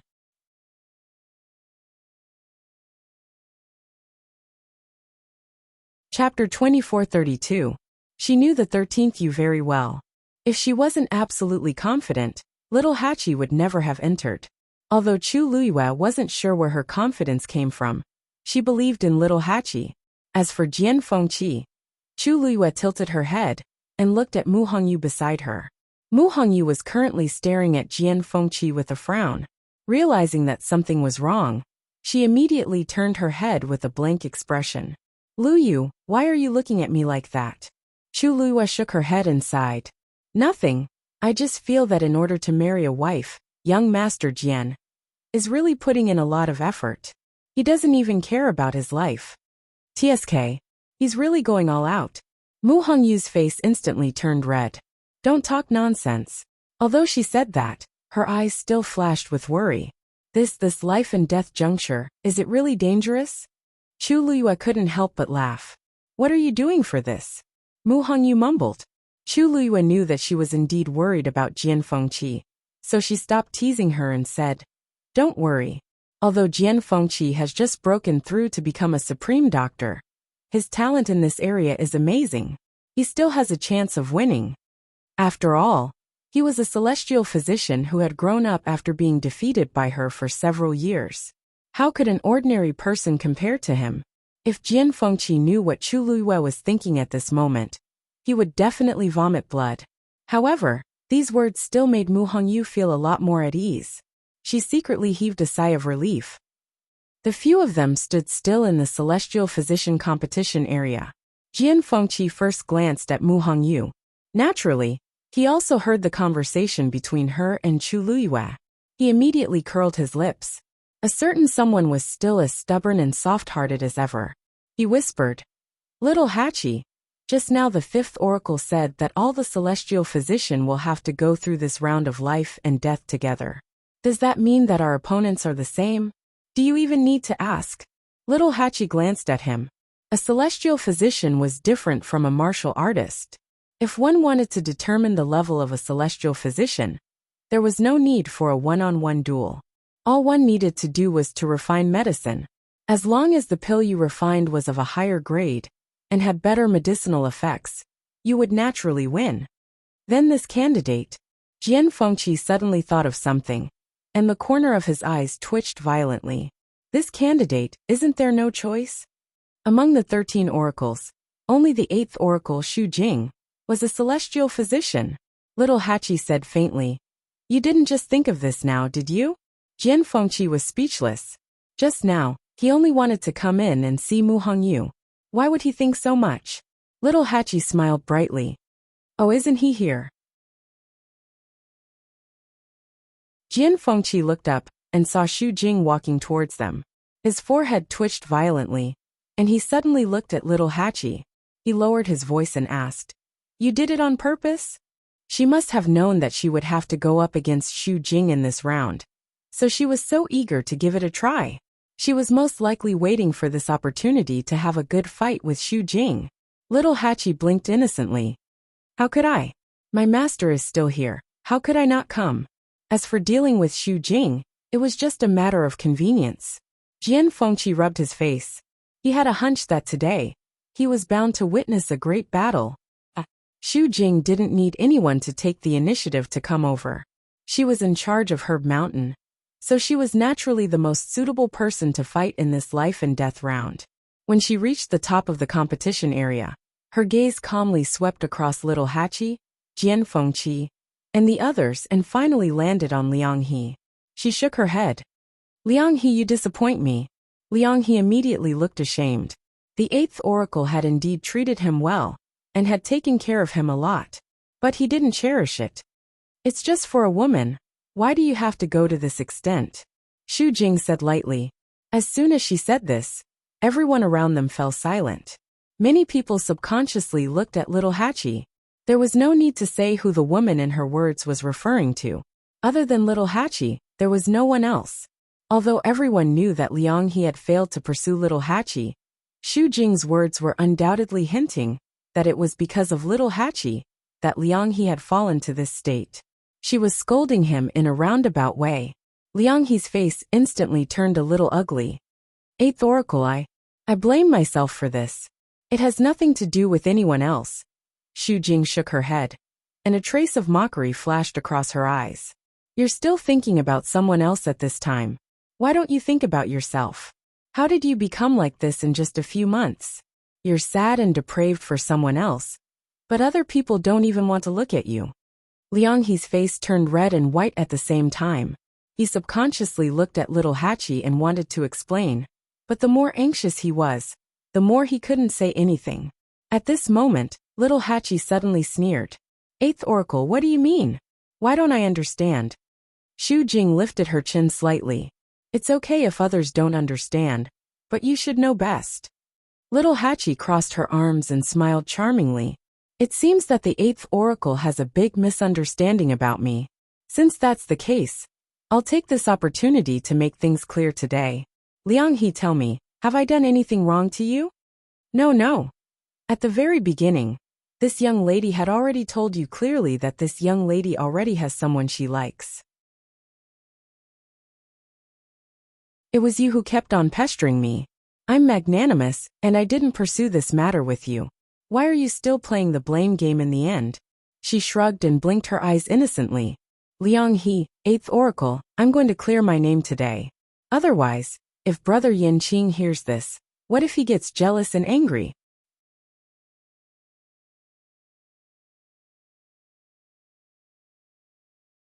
Chapter 2433.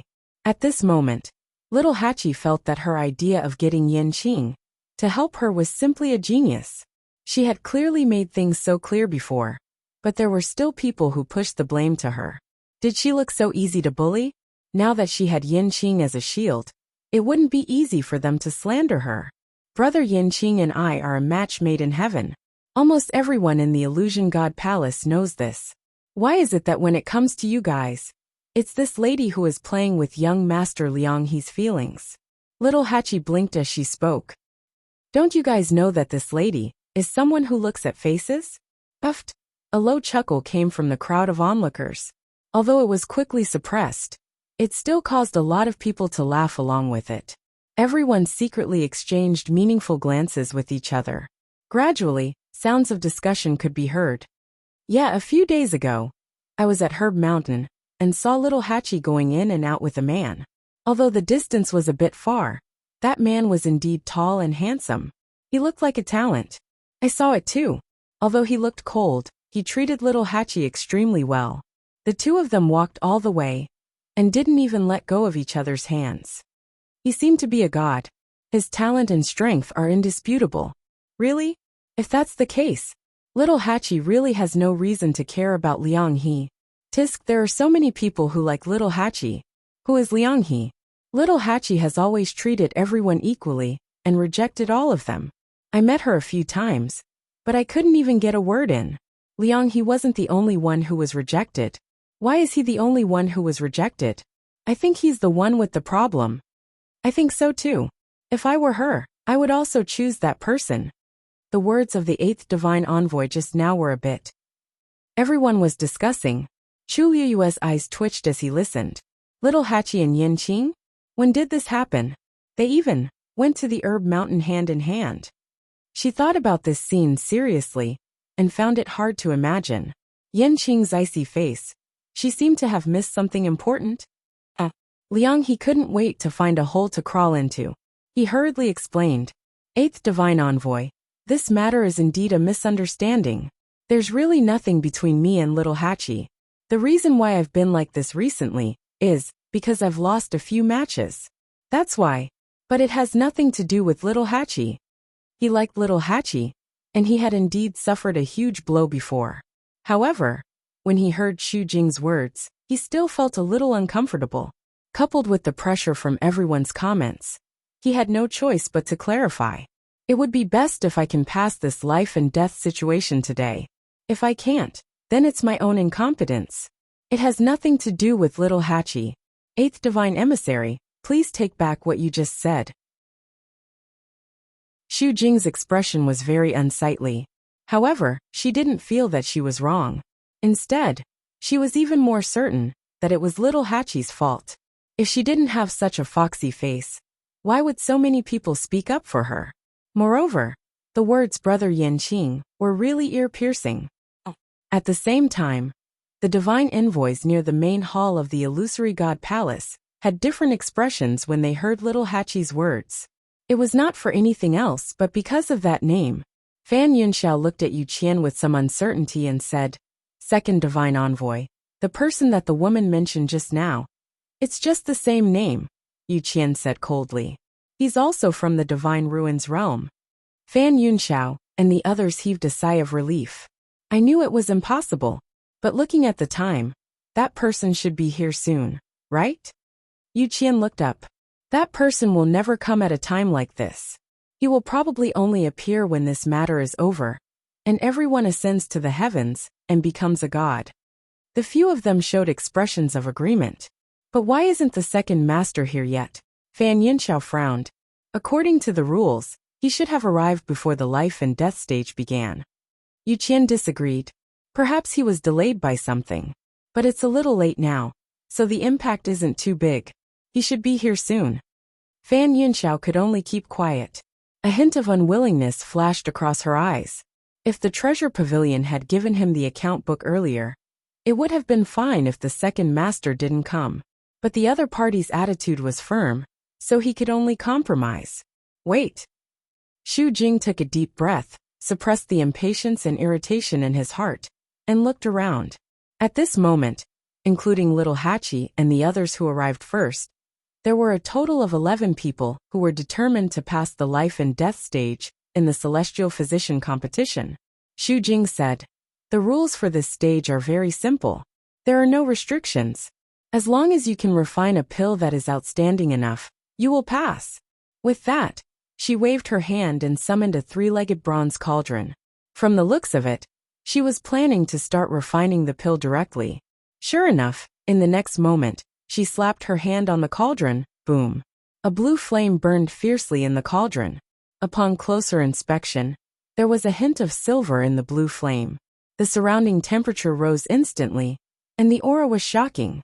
Little Hachi narrowed her beautiful eyes and raised the corner of her lips. Then she summoned her own cauldron. Boom! A cluster of dazzling flames burned brightly. Treasure Pavilion. In the room, Yin Ge was pacing back and forth with his hands behind his back. Chung looked at him helplessly. "Second Master, it's already so late. Why aren't you going?" Yin Ge stopped in his tracks and looked out the window. Finally, he took a deep breath. "Let's go." Digression. The 5th chapter was slightly later, about 3 o'clock. Then I realized that this book is really about to become a mystery. Ha ha ha ha ha.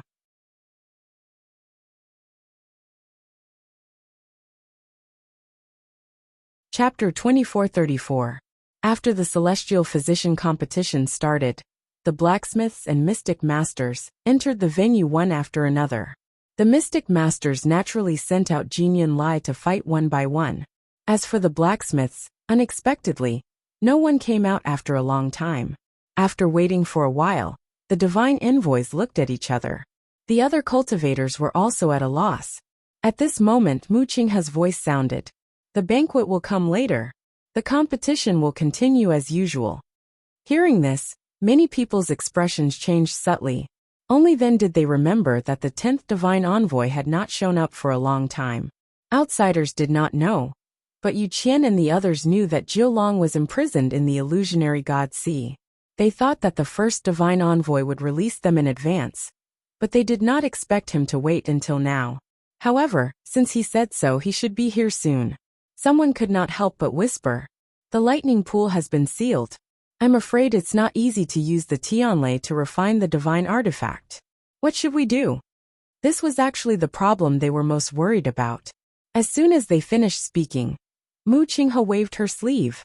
Several silver lightning bolts flew out rapidly. Then, they all fell into the chaos holy jade. The sunken area in the middle was actually filled with silver heavenly lightning. Streaks of silver snake-like power swam and attacked it. One could even hear crackling sounds coming from it. "This is enough for you to pass the trial of life and death," Mu Qinghe said. Many people were secretly speechless. The first divine envoy was indeed extraordinary. His first move was so shocking. This Tianlei was definitely enough to refine the divine artifact of a venerable. If they wanted to go up, they would have to summon the power of the chaos holy jade. Only then did the blacksmiths relax and start to work. Everything was proceeding in an orderly manner. Next to the chaos holy jade, the 4 competition areas were engaged in fierce battles. Chu Luiyue looked around and finally focused on the Celestial Physician competition. After all, little Hachi and Jian Fengqi were both there. As the flame burned, little Hachi placed the herbs in one by one. Her movements were smooth as flowing water. Even Chu Luiyue was stunned. Although she knew that little Hachi was quite good in this aspect, she had never really seen her concoct pills. Especially after little Hachi broke through to become a senior doctor, such opportunities became even rarer. Therefore, even she couldn't help but be secretly surprised when she suddenly saw it. Su Li's eyes lit up as she praised him. "Little Yuer, I remember that little Hachi just broke through to senior medical master not too long ago. How can he be so powerful?" Although she was not a celestial physician, She had seen the Supreme Doctor refine pills many times. Little Hachi's technique could be ranked in the top 3. Chu Luiyue smiled. She's always been smart, and she's been coming to Herb Mountain recently. No wonder she's like this. Su Li nodded thoughtfully. She lowered her voice and said, although I don't really understand, based on the current situation, I actually feel that little Hachi isn't inferior to the 8th Divine Envoy. Chu Luiyue narrowed her eyes slightly. Actually, this wasn't Su Li's illusion. In fact, she also felt this way. In the Celestial Physician competition, Xu Jing's own strength was also suppressed to that of a senior medical master. Everyone started to refine pills at the same time. This feeling of contrast was even more intense. Xu Jing's movements were skillful, and so was little Hachi. Xu Jing had an excellent grasp of propriety, and so did little Hachi. Xu Jing could adjust the flame according to the characteristics of the herbs he put in at different times. Little Hachi was the same.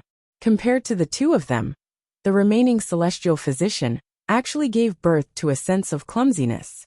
Liang He and Jian Fengqi were slightly better, but the gap between them was still obvious.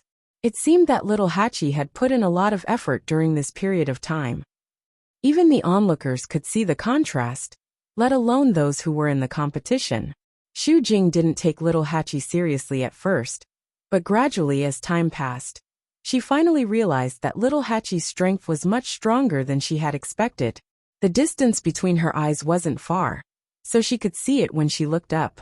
Little Hachi stood in front of the medicine cauldron with a smile on her beautiful and charming face. Her every move was filled with an indescribable sense of beauty. That was the smoothness of her understanding of the characteristics of the herbs and flames to the extreme. As she moved, the broken jade beads on her wrist jingled. In the eyes of the crowd, she didn't look like she was refining pills at all. Instead, she looked like she was dancing. Just standing there, she was as beautiful as a painting. Xu Jing frowned. She added a few more herbs and secretly sped up the refining speed. Little Hachi suddenly curled her lips into a smile. Is the 8th Divine Envoy anxious? However, refining pills wasn't something that could be done in a hurry. This Xu Jing really couldn't keep her composure. I really don't know how she got the position of the 8th Divine Envoy. Little Hachi thought as she methodically refined the various herbs in the medicine cauldron step by step. Suddenly, a heavy crash came from the side. Bang! Chu Luiyue's eyes turned slightly. It turned out that the competition between Fang Xining and Mu Dongyu had ended. The muffled sound just now was the sound of Fang Xining being punched by Mu Dongyu and falling to the ground. He had actually lost. What a pity, Xiao Ran suddenly said with regret in his voice. Immediately after, Chu Luiyue saw a few streams of light suddenly fly out from the Xian formation under their feet. Like ropes, they wrapped around Fang Xining tightly. His body was covered in wounds, and his face and hands were stained with blood. He looked very miserable. When he saw these streams of light, a deep look of despair flashed across his face. He opened his mouth as if he wanted to say something, but in the end, he just closed his eyes. In the next moment, his figure was instantly swallowed up. In an instant, his soul was destroyed. Chu Luiyue's pupils constricted, and her heart thumped a few times. The venerable god powerhouse, who had an amazing aura just now, had completely fallen in the blink of an eye. He didn't even have the chance to say a word. The so-called life and death juncture was indeed dangerous. She subconsciously looked around, but saw that most people didn't look shocked. Obviously, the moment Fang Xining was defeated, they had already expected this scene. Chu Luiyue held her breath. Although there was a barrier concealing all movements in the competition area, she seemed to smell the faint smell of blood in the air. No wonder everyone was desperately trying to enter the illusory god palace in advance. Who knew how much danger they would face in this round alone? Thinking of this, she frowned and looked at little Hachi and Jian Fengqi. If they also failed, then would they face the same ending as Fang Xining? Just as this thought flashed across her mind, an explosion suddenly sounded. Bang! Chu Luiyue looked over and saw that it was a celestial physician not far behind little Hachi. A mistake caused the failure, and the entire medicine cauldron completely exploded. One of the fragments even flew towards little 8 at high speed. Chu Liuyue's heart instantly hung in the air.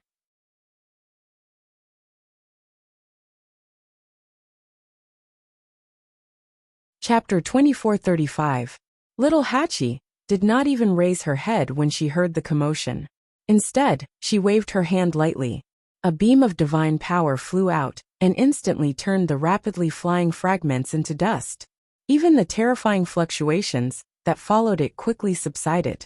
Little Hachi did not even have a single strand of hair messed up.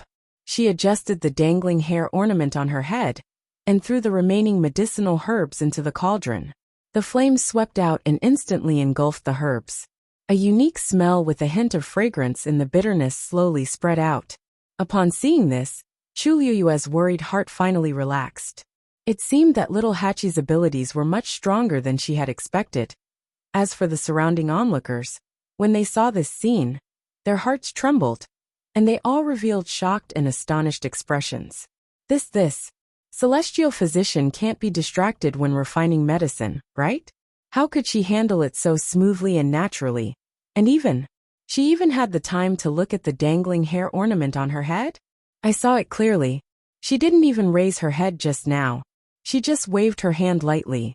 With this kind of ability, I'm afraid that she has already far surpassed an ordinary supreme doctor, right?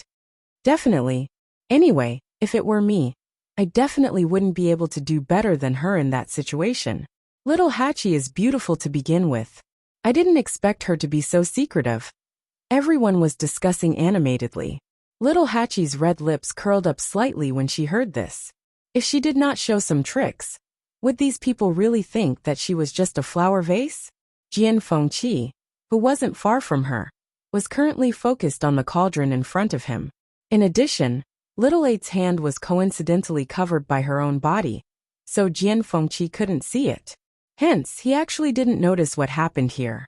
However, Liang He, who was on the other side, saw everything clearly. In fact, his mind was not very calm to begin with. The shocking explosion just now had made him fall into a deep trance for a moment. This also allowed him to take in Little Hachi's series of actions. He frowned, and a complicated look flashed across his eyes. Little Hachi, she had improved tremendously in such a short time. When he first met her, she was only a senior physician. How long had it been? Not only had he become a senior doctor, he had even, compared to him, he was slightly better. If he had been the one in that situation, he might not have been able to handle it better than Little Hachi. The most important thing was that her mentality was too good. In the face of such a crisis, even a celestial physician would be frightened. Even if they could handle it, they would still be worried. However, Little Hachi did not seem to care about it at all. It was as if the danger that almost destroyed her pill and caused her to die was not as important as the dangling hair ornament in her hair. After that, she continued to concoct medicine very smoothly.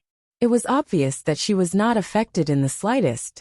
If he didn't possess absolute strength, how could he have such guts? Puff! A muffled sound came from in front of him.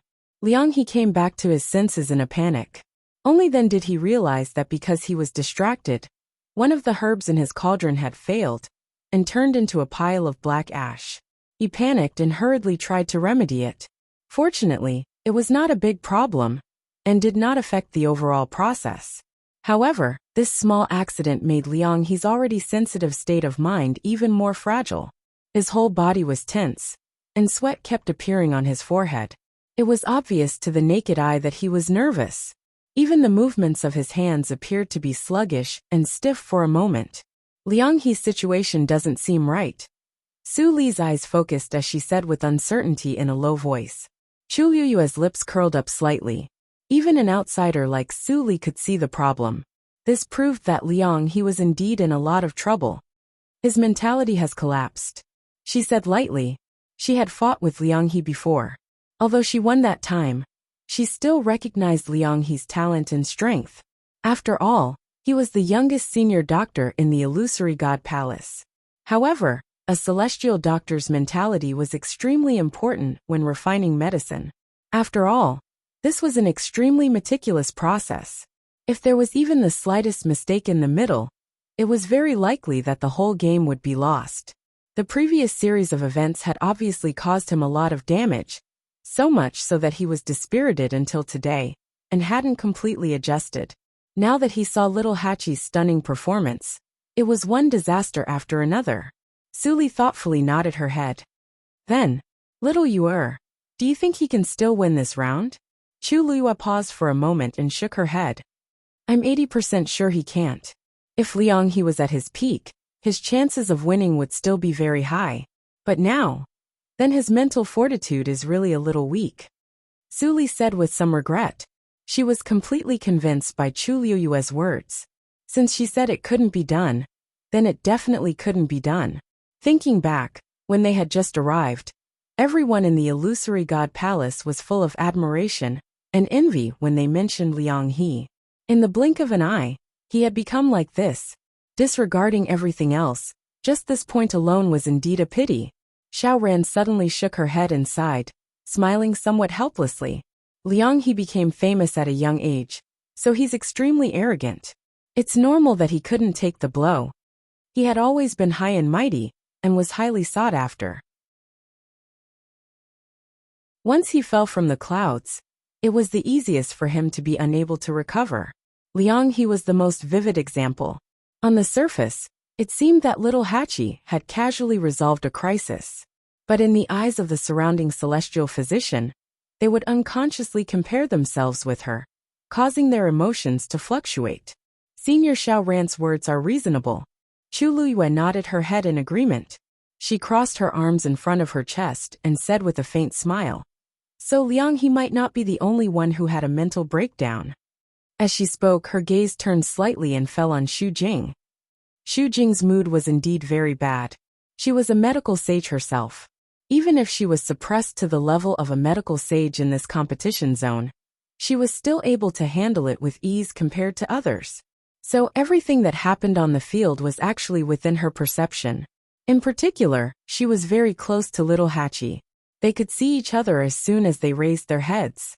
So the scene just now also fell into her eyes with incomparable clarity. How could this be the reaction of a person who had just broken through to the level of a medical sage less than a year ago? Xu Jing was first shocked, then in disbelief. In the end, her chaotic emotions intertwined and gradually made her angry. A lowly person who she didn't even take seriously actually had such strength. If she was given more time, it might not be impossible for her to break through the level of a medical sage. Thinking of this, Xu Jing felt even more annoyed.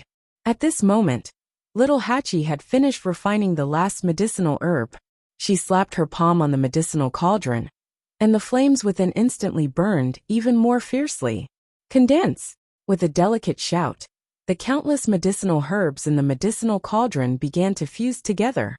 Everyone was shocked. Little Hachi actually started to refine pills before Xu Jing.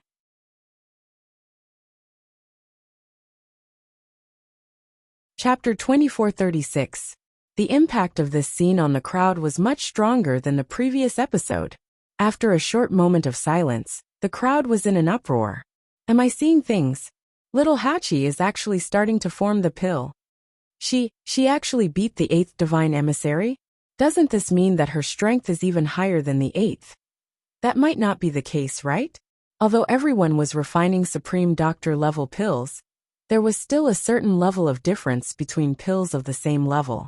Maybe the pill refined by the 8th divine emissary is better than hers? No way. I saw it clearly.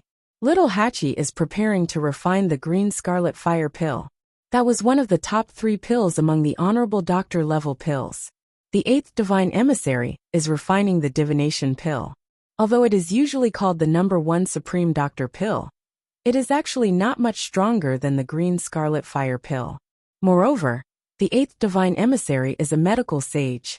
No matter how much she suppresses her strength, she shouldn't be slower than little Hachi. There were many supreme doctor experts in the illusory god palace. Other than a small number of them, who had entered the life and death juncture, most of them were watching this scene from outside the illusory god palace. Others didn't understand, but they understood it the most. With the current progress, little Hachi was indeed ahead by a bit. After listening to these people's explanations, the surrounding crowd gradually understood. When they looked at Xu Jing again, their gazes were much more complicated. This was the eighth divine emissary not using her full strength, or... Xu Jing heard all the words clearly. All the gazes made her feel uneasy. She secretly gritted her teeth, and a trace of resentment quickly flashed across her eyes. When she saw little Hachi starting to form the pill, she knew something was wrong. As expected, as soon as this matter came out, the others immediately began to suspect her. Xu Jing was very sullen in her heart, and there was even a trace of anger in her embarrassment. Because she really didn't hold back. As a divine emissary, how could she purposely go easy in a life and death juncture? The first divine emissary was watching from behind. Moreover, the moment she saw little Hachi participating in the competition, she had already made up her mind to teach her a lesson. As long as little Hachi was defeated, there was only one outcome, death. Xu Jing had been holding a grudge against her for a long time, and he had long wanted to get rid of her. However, due to various reasons, it had been delayed until now. Now that such an opportunity had suddenly appeared, how could she bear to miss it? But who knew? Little Hachi's strength was rising rapidly. Compared to her, she wasn't any weaker. She even managed to form the pill before her. Xu Jing thought that this was a great humiliation. Her face felt like it had been slapped twice, and it was burning with pain. She glanced at little Hachi from the corner of her eye. Inside the medicine cauldron, a dazzling flame burned fiercely as several kinds of medicinal herbs gradually condensed. Gradually, there was already a fist-sized spherical medicinal pill. Xu Jing's heart skipped a beat. Little Hachi's pill refinement could be said to be extremely smooth. As long as there were no accidents later on, then, it was basically a success. She took a deep breath and did not want to be outdone. She started to form the pill. Condense. Boom. With a thought, the flame in the medicine cauldron burned wildly again, enveloping all the medicinal herbs in it, and condensing them in the middle at the same time. Soon, the same round pill appeared in the middle of the flame. After refining thousands of medicinal herbs, they condensed at the same time and formed the pill. Such a method, as expected of Xu Jing. Fan Yinxiao praised with one hand behind her back. Unlike little Hachi's method of adding ingredients bit by bit, this method of forming the pill in one go would make the pill better in terms of appearance and internal medicinal effects. Of course, the difficulty was also higher. Although she was one step behind little Hachi just now, this move undoubtedly won back some face for Xu Jing. Yu Qian frowned and said in a low voice, "She is the medical sage. If she can't even do this, what will she look like?" One had to know that Xu Jing represented the palace of the illusory god, and all the divine envoys. Being surpassed so easily, even if the competition was not over yet, it still made people feel very uncomfortable. The smile on Fan Yunxiao's face gradually faded. She shut her mouth in embarrassment and swallowed the rest of her words. Yu Qian usually looked gentle, but he was extremely arrogant and even conceited. Of course, he was not happy to see such a situation. Thinking of this, Fan Yunxiao suddenly turned around and looked at the figure on the steps of the palace of the illusory god. The man in the grayish-blue brocade robe was tall and straight, and his expression was indifferent. There was no emotion on his face. Fan Yunxiao retracted her gaze and could not help but think in her heart, the first divine envoy is still the first divine envoy after all. He is not like the second divine envoy, who can't keep his composure. That person is watching from above and hasn't expressed his opinion yet. Is it appropriate for the second divine envoy to be so impatient? Of course, these thoughts were only in Fan Yunxiao's heart. She did not dare to show it. No matter who it was, these two were people she could not afford to offend. Little Hachi is really amazing. Mu Hongyu sighed. You're almost forcing the eighth divine envoy into a corner. Chu Luiyue smiled and looked at her. Hongyu, lower your voice. It won't be good if someone else hears you. Anyone with a brain could guess who this someone else was. However, even though Chu Luiyue said this, he did not deliberately lower his voice. Xiao Ran silently looked at the two of them. Are you guys really not doing this on purpose? He did not know if it was an illusion, but the eighth divine envoy's expression seemed to have turned colder. Mu Hongyu stuck out her tongue. I'm telling the truth. Can't I even speak the truth in the palace of the illusory god? Although she was not a celestial physician, she had seen many people concoct pills over the years. In addition, she was very smart. With just one look, she could tell what Xu Jing was thinking. In fact, everyone present, as long as they were not blind, could tell. After all, her performance was too obvious. Of course, this matter could not be entirely blamed on her. If she did not seize the opportunity to counterattack, she would really be suppressed by little Hachi. If it was anyone else, it would be fine. However, it was little Hachi, who did not know that these two had a long-standing grudge. It would be strange if she could tolerate little Hachi stepping on her head and winning the entire hall. Chu Liyue nodded in agreement. Little Hachi's performance is indeed much better than I expected. As she said this, she glanced at Mu Hongyu from the corner of her eye.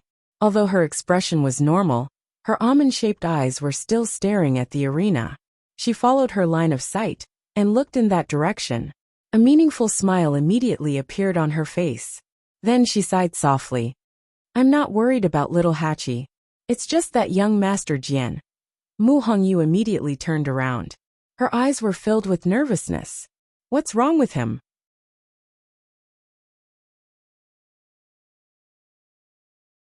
Chapter 2437.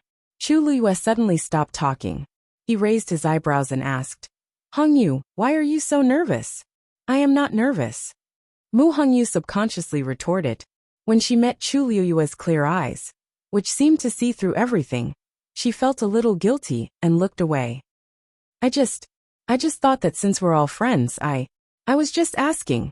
She had seen Fong Xining's tragic death clearly. Naturally, she couldn't help but think of Jian Fengqi. Little Hachi's side was basically guaranteed to win, but Jian Fengqi, if he wasn't careful, he might really lose his life here. Although she often bickered with Jian Fengqi, she still didn't want anything to happen to him. Chu Liyue didn't expose her. He smiled and said, I say, first young Master Jian is about to form his pill. Mu Hongyu was stunned. What? Chu Liyue lifted his chin. Mu Hongyu subconsciously looked up and saw that the flames in Jian Fengqi's medicine cauldron were suddenly burning wildly. Condense! With a clear shout, the herbs in the medicine cauldron began to quickly gather towards the center. Very quickly, a pill the size of a fist appeared in the flames. Mu Hongyu's eyes widened slightly. Lu, you just now you. He sounded so worried. What was he trying to do? Chu Liyue coughed and said seriously, I just thought that first young Master Jian was a little behind. It's really a pity that he only got third place. Mu Hongyu was confused. Of the two people in front, one was the 8th divine envoy, Xu Jing, and the other was Little 8. Wasn't it already very good that he was able to fight his way out of the encirclement and obtain the third place? Looking at the smile that slowly appeared on Chu Liyue's lips, she suddenly came back to her senses. You did it on purpose? Chu Liyue lowered his voice. Sure. If eldest young Master Jian knows that you are so worried about him, he will become arrogant again. Mu Hongyu's face immediately turned red. She bit her lips and wanted to defend herself, but when she thought of her performance just now, she really didn't know what to say. She could only puff up her cheeks and keep quiet. After all, she was indeed worried that Jian Fengqi would not be able to pass the test. Chu Liyue silently made a mental note for first young Master Jian. This brat owed her a lot of favors now. Jian Fengqi's pill formation attracted a lot of attention. After all, compared to little Hachi, his reputation in the illusory god palace wasn't as big. Now, he was almost following little Hachi's pill formation closely, which immediately made many people look at him in a new light. That person is Jian Fengqi or something. Why is he so powerful? I remember that he was with Shangguan Yu and the others. I only knew that he seemed to have broken through to the Supreme Doctor level, but I didn't expect that now. Hiss. Then what's going on with Shangguan Yu? It's fine that he's abnormal, but the people around him are also so amazing. Do you want others to live? If there were only one or two people, perhaps it wouldn't be considered Chu Liyue's fault. But now, most of the people who performed well in the illusory god palace were extremely close to her. How could people not think about it? Some people's gazes fell on Chu Luiyue again, full of suspicion and sizing him up. Chu Luiyue turned a blind eye. Jian Fengqi had been tempered by her for so many years, so it wasn't surprising that he had this ability. Time passed. On the 4 competition areas, the competition was going on separately. More and more people failed. Without a doubt, these people were killed on the spot the moment they lost. The smell of blood in the air seemed to be heavier. The onlookers also gradually quieted down. The atmosphere was solemn and cold, including the celestial physician area that Chu Luiyue cared about the most. 4 supreme doctors had already fallen one after another. Chu Luiyue frowned slightly. This life and death situation is indeed difficult. In other words, it was cruel and bloody to the extreme. Xiao Ran heard her voice and shook his head helplessly. It can't be helped. Everyone wants to become the strongest existence in the world, but it's not that easy. The moment this choice was made, everything was decided. It's not easy for Supreme God, Supreme Doctor, Supreme Grandmaster, Supreme Artificer to grow. It's a pity to use this competition to decide their life and death. Chu Luiyue sighed. Xiao Ran heard this and shook his head. You're right, but there are thousands of cultivators in the world, and everyone is at the top. Those who can't compete will naturally be eliminated. This is the rule of the illusory God Palace. It's not that easy to cultivate and become an expert. Those who can break through the encirclement and become a top expert. Which one of them didn't go through hardships? Not to mention the others, just these few divine envoys. Back then, they also went through extremely fierce battles to reach their current positions. Hearing this, Chu Luiyue's heart moved, and she turned to look at the divine envoys standing not far away. No, she didn't admit that Xiao Ran's words were indeed very reasonable. The divine envoys were indeed high and mighty, but this identity was also a symbol of their strength. She raised her eyes slightly and looked at the person on the 9th step. After a moment, she retracted her gaze. After a while, the pill in little Hachi's medicine cauldron was finally condensed to the size of a longan. Lines of lines stretched across it, shining brilliantly. Waves of invisible energy waves began to spread in all directions. Buzz! This energy collided with the medicine cauldron, and immediately a distant sound was heard. Little Hachi's eyes were bright. It's about to succeed. She carefully controlled the flame in the medicine cauldron and carried out the final refinement. At the same time, Xu Jing's brows were slightly furrowed. She still needed the last quarter of an hour to complete the refinement of the pill. But little Hachi's side had already begun to finish. Moreover, from the current situation, little Hachi's green glass scarlet fire pill was most likely going to succeed. Thinking of this, Xu Jing's heart felt like it was on fire. Many thoughts flashed through her mind. What should I do in order to win this match beautifully and get rid of little 8 at the same time? Suddenly, there was a commotion outside the illusory God Palace. Hearing the commotion, Chu Luiyue glanced over. 2 familiar faces came into view.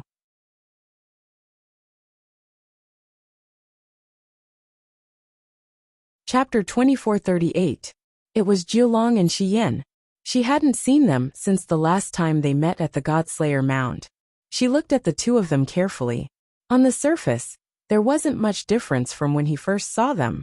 However, they seemed to have lost some weight, and their expressions also seemed to be a little tired. It was clear that they had not been living well during this period of time. Jiulong and Shiyan stopped in front of the Holy Chaos Jade and bowed respectfully. Jiulong, Shiyan is late. Please forgive me, First Divine Envoy. Mu Qinghe's expression didn't change. It's fine. Shiyan, the artifact master competition has begun. Go ahead. Yes. Shiyan nodded and walked over. Jiulong walked around the Holy Chaos Jade and headed inside. Suddenly he stopped and narrowed his eyes. Chu Luiyue raised her brows slightly, met his gaze, and calmly greeted him. 9th Divine Envoy, long time no see. How have you been? Jiulong's mouth twitched. How could she not know if they were doing well? If not for her, he and Shiyan wouldn't have been imprisoned in the illusionary God Sea and suffered for so long. But Jiulong only dared to think about it. He didn't dare to say it out loud. She was the Emperor's subordinate. Initially, he was unaware of the other party's background. So it was one thing for him to offend the latter. But now he had already suffered. How could he make the same mistake again? Jiulong took a deep breath and forced a smile on her face. I'm fine. Thank you for your concern. As soon as he said this, everyone was speechless. What was wrong with the ninth divine envoy? Why was he so polite to Chu Luiyue? Everyone looked at Jiulong and Chu Luiyue suspiciously. Anyone could tell that something was wrong. Even Chu Luiyue was stunned.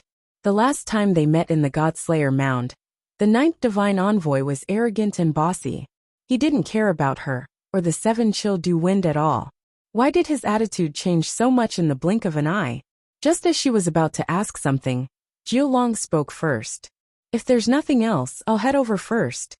Chu Luiyue. Go ahead. Jiulong heaved a sigh of relief when he heard this. He turned around and left in a hurry. From the looks of it, it was as if someone was chasing after a debt. Su Li and the others all looked at Chu Luiyue. For a moment, the atmosphere was extremely strange. After a long while, Xiao Ran could not help but ask, "You are friends with the ninth divine envoy?" Chu Luiyue thought for a moment, then said faintly, "He almost killed Qi Han and Lu Feng. He even wanted to snatch something from me. Does this count?" Xiao Ran. Then why is he like this? Chu Luiyue shrugged. How did she know? Back then, the two of them had mysteriously disappeared.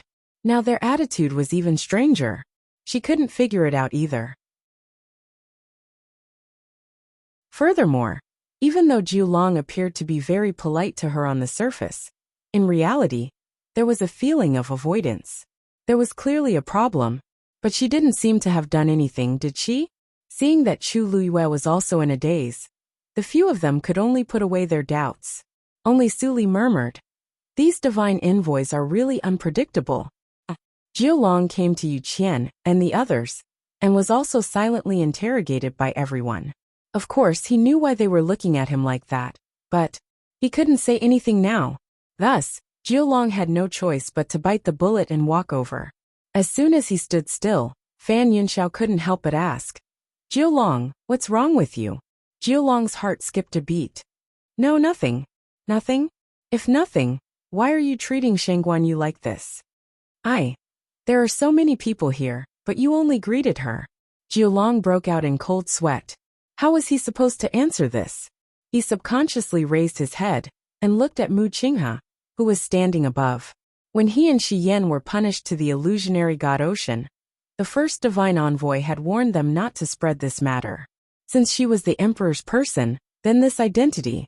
Of course, the emperor had to be willing to reveal it. Now that the emperor hadn't arrived yet, he didn't have the guts to reveal this matter. Thus he could only endure it. I didn't. Before he could finish speaking, a loud sound suddenly came from behind. For a moment, everyone looked in that direction. Yu Qian frowned. She's about to form the pill. This she wasn't referring to the eighth divine envoy, Xu Jing, but little Hachi. Following the heavy and melodious sound of the collision, the pill in the medicine cauldron was finally completed. Little Hachi was delighted. She immediately stretched out her hand and was about to take it. However, at this moment, an even more shocking sound of collision suddenly came from beside her. Boom! In an instant, flames soared and sparks flew everywhere. It was Xu Jing. Following closely behind, little Hachi finished refining the pill. She slammed her hand on the medicine cauldron. A vigorous and astonishing power instantly began to spread out in all directions. No one saw that her fingertips, which were pressed tightly against the medicine cauldron, moved slightly. A hidden force quietly spread toward little Hachi. Little Adi was shocked, and had no time to do anything else. His first reaction was to pounce forward and protect that green-glazed scarlet fire pill. Bang! That tyrannical and ferocious aura instantly slammed into her body. PFFF. Her body shook, and she spat out a mouthful of blood. Digression 5th update. Around 12:30 p.m.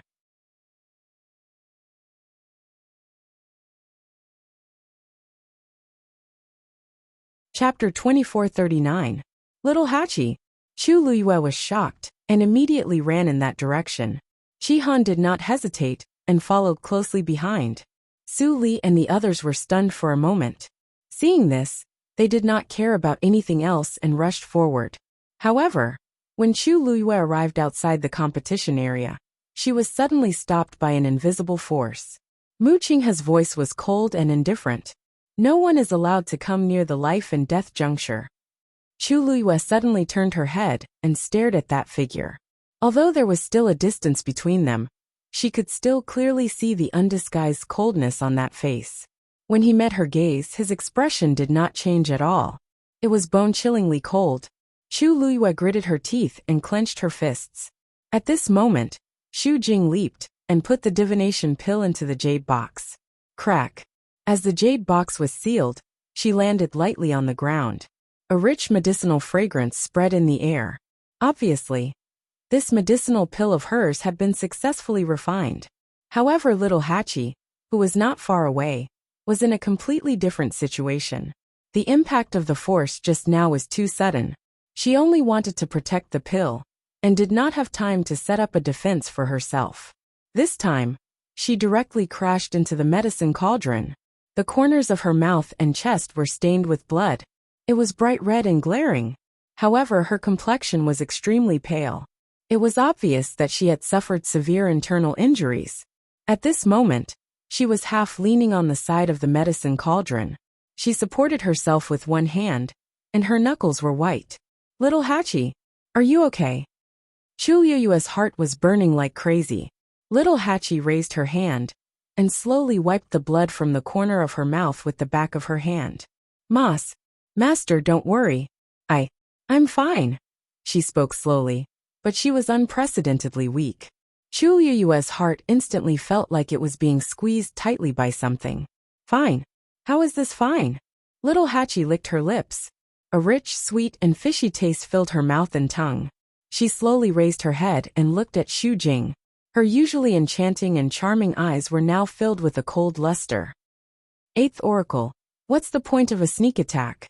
Xu Jing's expression was calm. I don't know what you're talking about. Ha! Little Hachi seemed to have heard a joke and laughed coldly. You don't know? Do you dare to say that you didn't take advantage of the opportunity to secretly make a move on me and destroy my pill? Xu Jing's expression. What I'm refining is the #1 pill of the senior doctor, divination pill. When I was forming the pill, it would cause a huge commotion. It was normal, and I didn't do it on purpose. Besides, no one else was affected, but you were the one who got into trouble. Shouldn't you look for the reason yourself? What? Are you saying that something happened to me at the last moment? Eighth Divine Emissary, my refining process has been very smooth. In fact, I even completed the pill before you. That's not impossible, Xu Jing said indifferently. After all, when it comes to refining pills, no one knows what will happen until the very last moment. You said that I deliberately targeted you. Do you have any evidence? Little Hachi swallowed a mouthful of blood. Xu Jing was extremely cunning. Under the situation of the energy riot just now, she wouldn't leave any traces at all. Just based on her words alone, how could anyone be convinced? Good. I've really underestimated you. Little Hachi closed her eyes. Her lips curled into an impudent and provocative smile. It seems that the slap I gave you that day at Herb Mountain was far from enough. If I had known this day would come, I would have slapped your face until it was swollen. Let's see how thick-skinned you are to say such words in front of everyone. Xu Jing's expression finally changed. What nonsense are you talking about? I'm talking nonsense. Why are you licking your face and spouting nonsense? Little Hachi's vision turned black, but she was still holding on with her anger. She sneered. Why, as the 8th Divine Envoy, do you feel embarrassed after losing to me? So unscrupulous. Little Hachi's words were so fierce that Xu Jing was almost speechless. After all, there were many people around. There were many things that she couldn't say. Thus, she endured it again and again before finally saying, I don't want to argue with you about this. There's no need to pay attention to slander. But, your Emerald Scarlet Fire pill has been destroyed. Then, you've lost this life and death trial. What she meant was that she wanted to take little Hachi's life. Chu Luyue heard this and immediately shouted in a deep voice.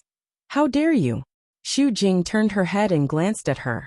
A faint and sarcastic smile appeared at the corner of her mouth. Why, Shangguan Yu? Do you think you can interfere in this life and death trial? Today little Hachi must die. Chu Luiyue stared at her. She had been watching very carefully before. Little Hachi's alchemy had been very smooth, and there hadn't been any problems. It was Xu Jing who had secretly tampered with the alchemy that led to this situation. She pursed her lips coldly. Of course, I don't have the right to do so, but the 8th Divine Invoice character has really opened my eyes. Xu Jing's chest tightened. Chu Luiyue had already looked at Mu Qinghe. You're in control of the competition area. Just now, you should know best whether or not someone had secretly tampered with the alchemy, right?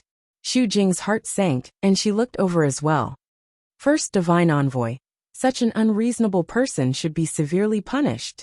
Moreover, there was also Little 8. Since he had failed, he should be executed immediately. As soon as she finished speaking, several rays of light flew up from Little Hachi's feet and wrapped around her. Chu Luiyue's heart suddenly sank.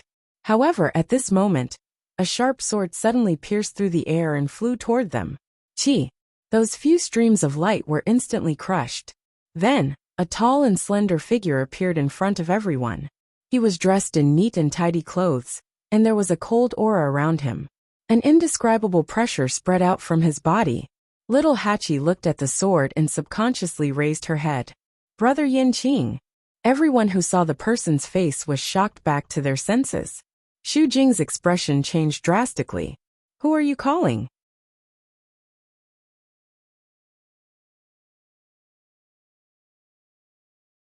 Chapter 2440.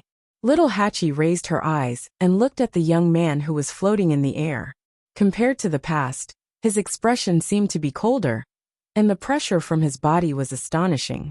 He exuded a sense of nobility and alienation that prevented strangers from getting close. She pouted her red lips and spoke in a soft voice filled with grievance. Of course I'm shouting for my Yin Qing Gij. As soon as she finished speaking, the entire illusory god palace fell into a dead silence. All the god envoys were shocked and couldn't believe their ears. Little Hachi's words, Gij Yin Qing Gij, Gij Yin Qing Gij? Xu Jing was extremely shocked, and the strong impact made her voice even sharper. What nonsense are you talking about? Is the divine general of the left someone you can casually cling on to? This time, the ones who fell into shock were Little Hachi and the others. She widened her eyes slightly, and there was a hint of confusion in her beautiful eyes. What did you say? Left? Divine general of the left? She looked at Xu Jing, and then looked at the man in the air. She opened her mouth, but no words came out. Almost at the same time, Xu Jing's words clearly fell into the ears of Chu Luiyue and the others. Buzz! Chu Luiyue's mind went blank. She slowly raised her head. The man who was dressed in neat clothes had a handsome face and a cold temperament. His tall and slender body stood there like an unsheathed sword, incomparably sharp. Divine General of the left. Yin Qing. She whispered softly. It was just a few simple words, but she spoke them extremely slowly. Every word seemed to go through her mouth 100 times, and she used all her strength to finally say it. In an instant, countless images crazily appeared in her mind. Suli gasped and covered her red lips with her hand. Her pair of eyes that always contained a gentle smile were now filled with shock and disbelief. She almost subconsciously looked at Chu Luiyue. Little Yuer, how could he be? She didn't finish her sentence. Because at this moment, Chu Luiyue was staring at Yin Qing. There was no expression on her beautiful face. That pair of starry eyes suddenly became so quiet and deep that it was unfathomable. Under the calm, the undercurrent was surging. Suli's breathing stagnated. Beside them, Shangguanjing Mu Hongyu, and the others were also dumbfounded. Xiao Ran raised his hand and pointed at the man in the air. That's not. Before he finished speaking, he looked at Little Hachi and then at Chu Luiyue. An extremely preposterous conjecture surfaced in his mind. How is this possible? Little Hachi finally realized what had happened. She held the medicinal cauldron by her side with one hand and looked up in a daze at the man who had suddenly appeared. At this moment, he suddenly couldn't say anything. It was as if a corner of the truth that had been buried for a long time had suddenly been revealed. Everything was surging like a river, covering the sky and covering the earth. Even the air seemed to be filled with an ancient and distant aura, making people feel as if they had fallen into a dreamland, and it was difficult to distinguish between reality and illusion. At this moment, many of the people standing outside the gate of the illusory god palace recognized Yanqing. Wasn't that the man who had accompanied little Hachi to the Herb Mountain? But how did he become the high and mighty divine general of the left in the blink of an eye? Countless people were shocked. However, perhaps because they were intimidated by that person's pressure, for a moment, no one spoke. Dead silence frozen. Swish! Yanqing raised his hand, and that long sword suddenly flew back from little Hachi and fell into his hand again. Little Hachi's gaze also fell on his face. Clearly, they had the same facial features, but for some reason, they suddenly seemed a little unfamiliar. She stared at that face, as if she wanted to find some clues from it. However, Yanqing wasn't looking at her. He was looking at Xu Jing. His gaze was as cold as a knife. Swish! He turned his wrist, and the long sword in his hand suddenly fell, pointing at Xu Jing. The sharp edge of the sword was full of majesty. The life and death juncture is the last stage to screen cultivators before ascending to the heavens and becoming a god. No one is allowed to interfere, cause trouble, or distort the truth. Eighth Oracle, do you know your mistake? A piercingly cold voice instantly spread far and wide between the heavens and the earth. Almost in an instant, everyone's eyes were focused on Xu Jing. No one is allowed to interfere, cause trouble, or distort the truth. What did that mean? The divine general of the left was interrogating the eighth oracle. Didn't that mean that the eighth divine envoy had really done something? She really did something during the competition just now. The emperor was in charge of the Pantheon record. Although he didn't interfere with the affairs of the illusory god palace, he had the right to supervise it. The divine general of the left had suddenly appeared, and it was obvious that he was here for this matter. In the life and death juncture, Xu Jing did something shameful. Xu Jing was also dumbfounded. At first, she was full of shock and anger because she heard little Hachi call out Brother Yanqing. However, before she could completely react, Yanqing's question instantly caused her to panic. A trace of panic flashed across her eyes. She tried her best to stay calm and said reluctantly, "Divine General of the Left, I don't know what you mean." Yanqing asked coldly, "You don't want to admit it?" Xu Jing's heart trembled, and a huge wave of panic surged from the bottom of her heart. She gritted her teeth. "I don't know. You don't want to admit it." Yanqing interrupted her. His words were firm, and his tone was cold. It was obvious that he had confirmed everything. Everyone looked at each other. The divine general of the left was one of the emperor's men. Now that he suddenly appeared and questioned the eighth oracle in public, he must have been very confident. However, Xu Jing didn't want to admit it. Wasn't she looking for trouble for herself? For a moment, everyone looked at Xu Jing with more complicated expressions. Surprise, contempt, mockery. As the oracle, Xu Jing had always been high and mighty. In particular, she had been in charge of the Herb Mountain for many years, and had great power. When people saw her, they would eagerly try to curry favor with her. Who knew that she would have such a day? No one was stupid.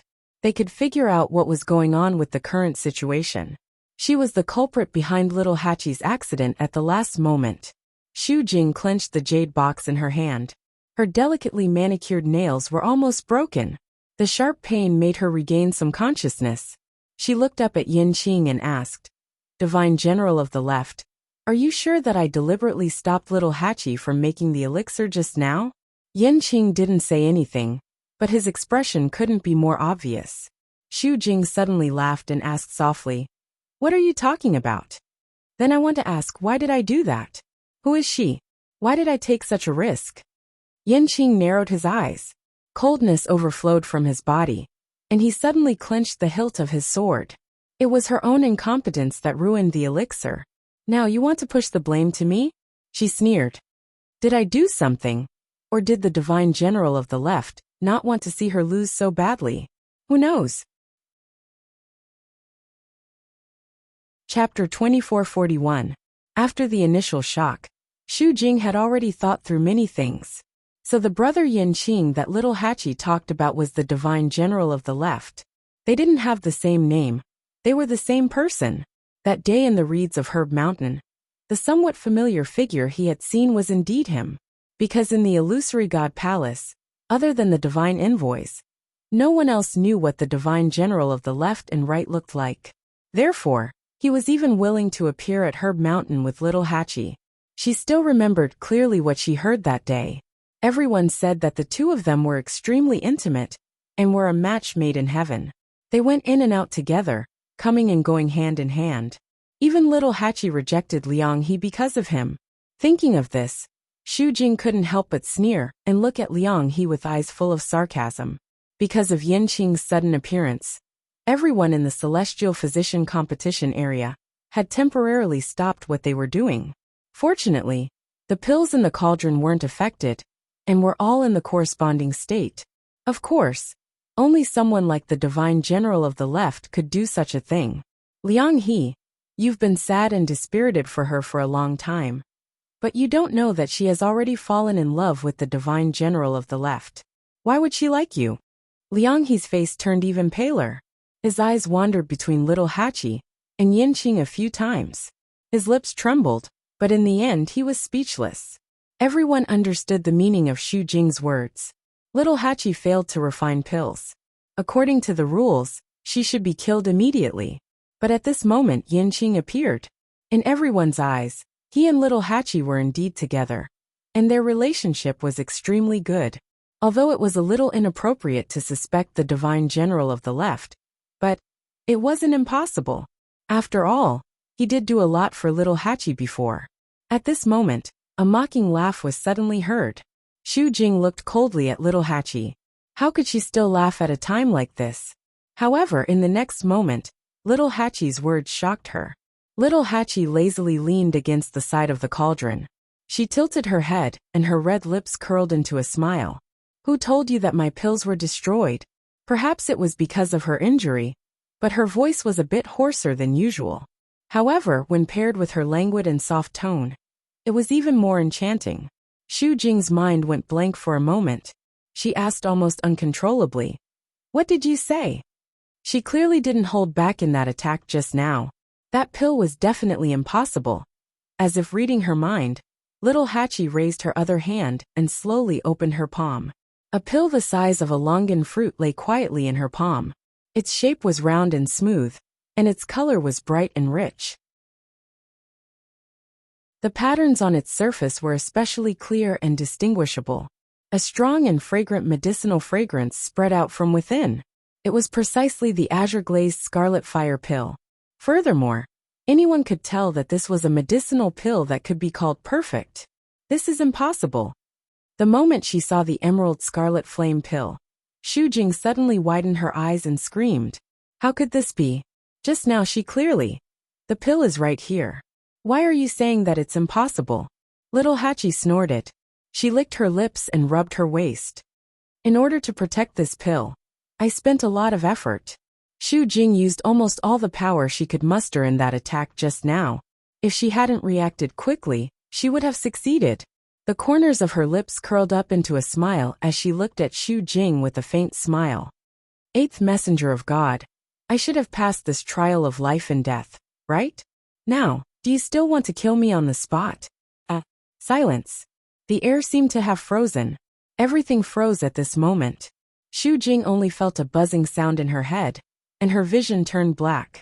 She actually really managed to protect that pill. Little Hachi laughed and said, although Brother Yin Qing has always treated me very well, but when it comes to matters of life and death, he is extremely fair. To tell you the truth, I only found out about this person's identity today. As she spoke, she raised her eyes slightly and glanced at Yin Qing with a faint smile. Who would have thought that Brother Yin Qing would be so powerful? Yin Qing pursed her thin lips slightly. Eighth messenger of God, you just suspected that Brother Yin Qing was unfair and abusing his power for personal gain. However, the pill is clearly fine now. What you said just now, don't you think it's ridiculous? Little Hachi said slowly. Every word was like a resounding slap to Xu Jing's face. Yes, she just said that Yin Qing was worried that little Hachi would die at the critical moment. So he stepped in. But in reality, Lil 8's pill had already been successfully refined. If that was the case, then what she said just now was clearly slander. Xu Jing was completely flustered. I. Yin Qing looked at Mu Qinghe. First messenger of God, don't you have anything to say now?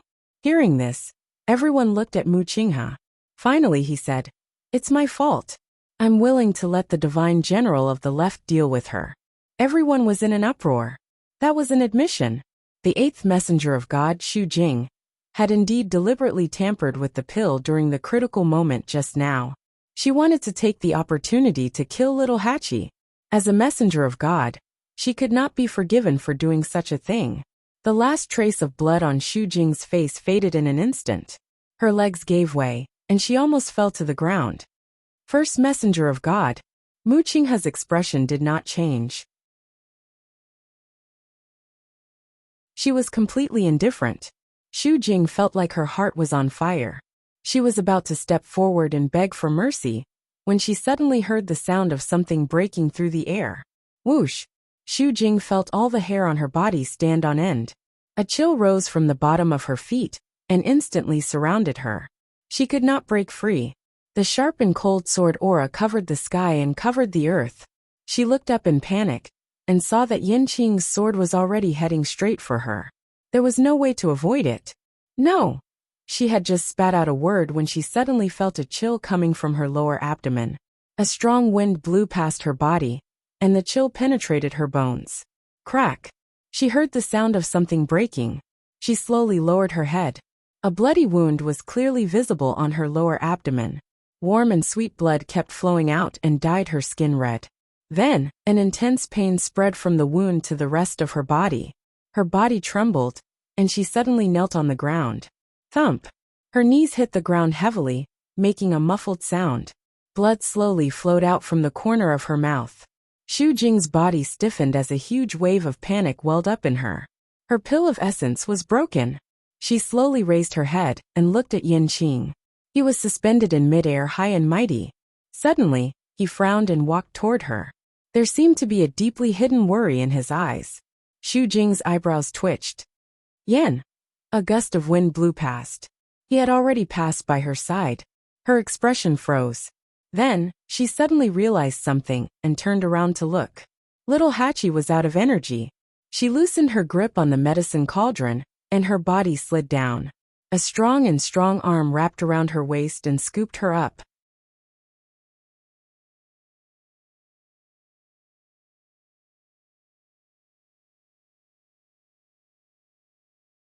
Chapter 2442. Little Hachi was already seriously injured. She was barely holding on with her willpower. Now that she saw that Xu Jing's pill of essence was broken, she relaxed and could not hold on any longer.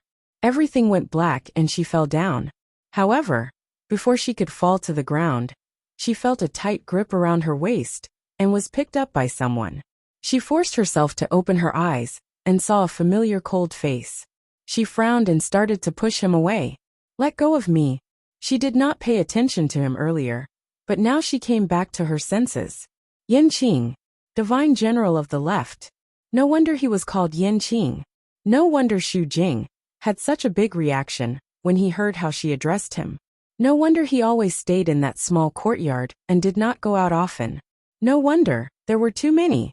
She did not think so before, but now that she thought about it, there were many suspicious points. However, why would she think of this in the beginning? Little Eighth was extremely enraged, and the nameless fire in his heart burned fiercely.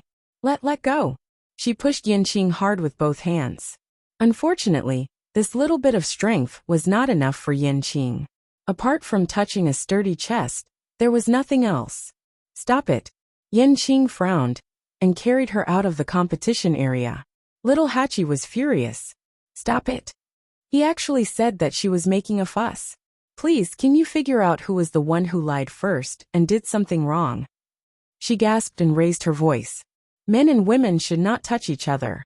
Don't you know this? Yin Qing stopped in his tracks. However, it was only for a moment, and he continued to walk forward. Little Hachi began to twist crazily in his arms, wanting to jump down. She did not want to see this face at all. Yin Qing frowned slightly. He exerted force with his palm, turned slightly, and held her waist.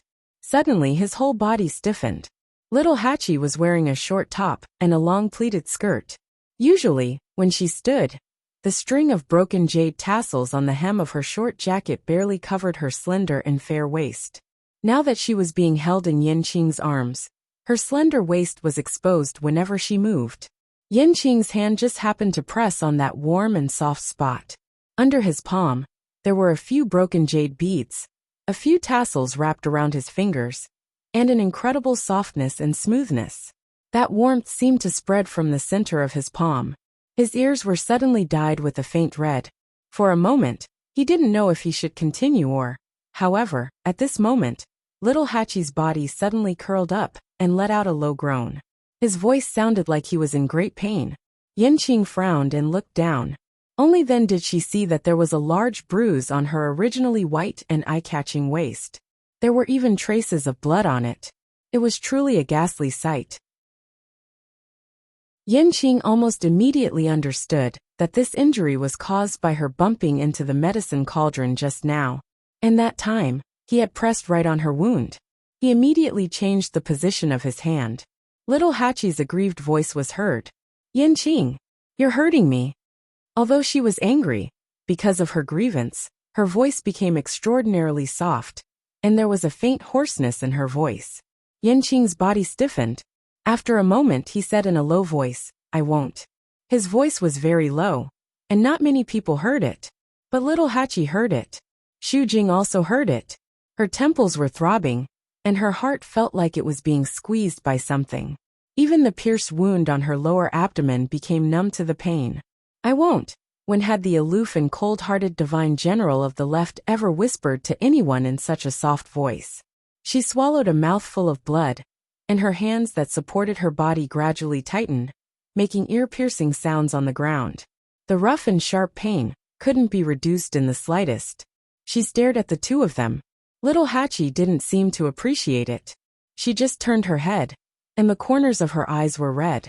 Yanqing carried her in silence and arrived at the house. In front of Chu Luiyue, Yanqing finally put little Hachi down.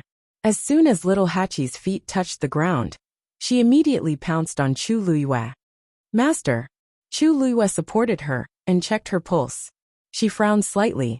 Xu Jing had used a lot of strength, and little Hachi's internal injury was indeed very serious. She took a deep breath, took out a pill, and fed it to little Hachi. Then she poured some of her divine power into little Hachi's Yuan meridian to heal her injury.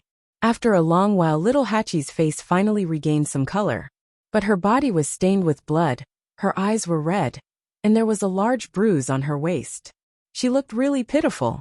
She sighed with heartache. "Don't do this again. How can that pill be more important than you?" Little Hachi's red lips twitched slightly. "But I want to come and find Master." If she failed, she would lose face and be killed on the spot. How miserable would that be? So no matter what, she had to protect this emerald scarlet fire pill. Chu Luiyue didn't say anything. She took out another jade bottle. With a flick of her slender fingers, she took out a piece of ointment with a faint green color and applied it on little Hachi's waist. A cool feeling washed over her, instantly relieving the pain. Little Eight hugged one of her arms and leaned his head over, pouting his lips and acting cute. "I knew Master was the best to me." Chu Luiyue lowered her head and applied the ointment slowly and carefully. The surroundings were silent. Yanqing stood in front of them, holding a sword with one hand. Su Li and the others looked at each other and exchanged glances. Then, they tacitly maintained their silence. A thin layer of sweat gradually appeared on Yanqing's forehead. Finally Chu Luiyue stopped. "Hongyu, help little Hachi to rest." Mu Hongyu hurriedly said, "Ah, okay." As she spoke, she had already walked forward to help little Hachi. Before little Hachi could take a step, Chu Luiyue said lightly, "Wait. Little Hachi, you haven't thanked the Divine General of the Left. That you're tuning in to the Journey of the Soul YouTube channel. Don't forget to subscribe and join us on this journey to catch the most captivating stories."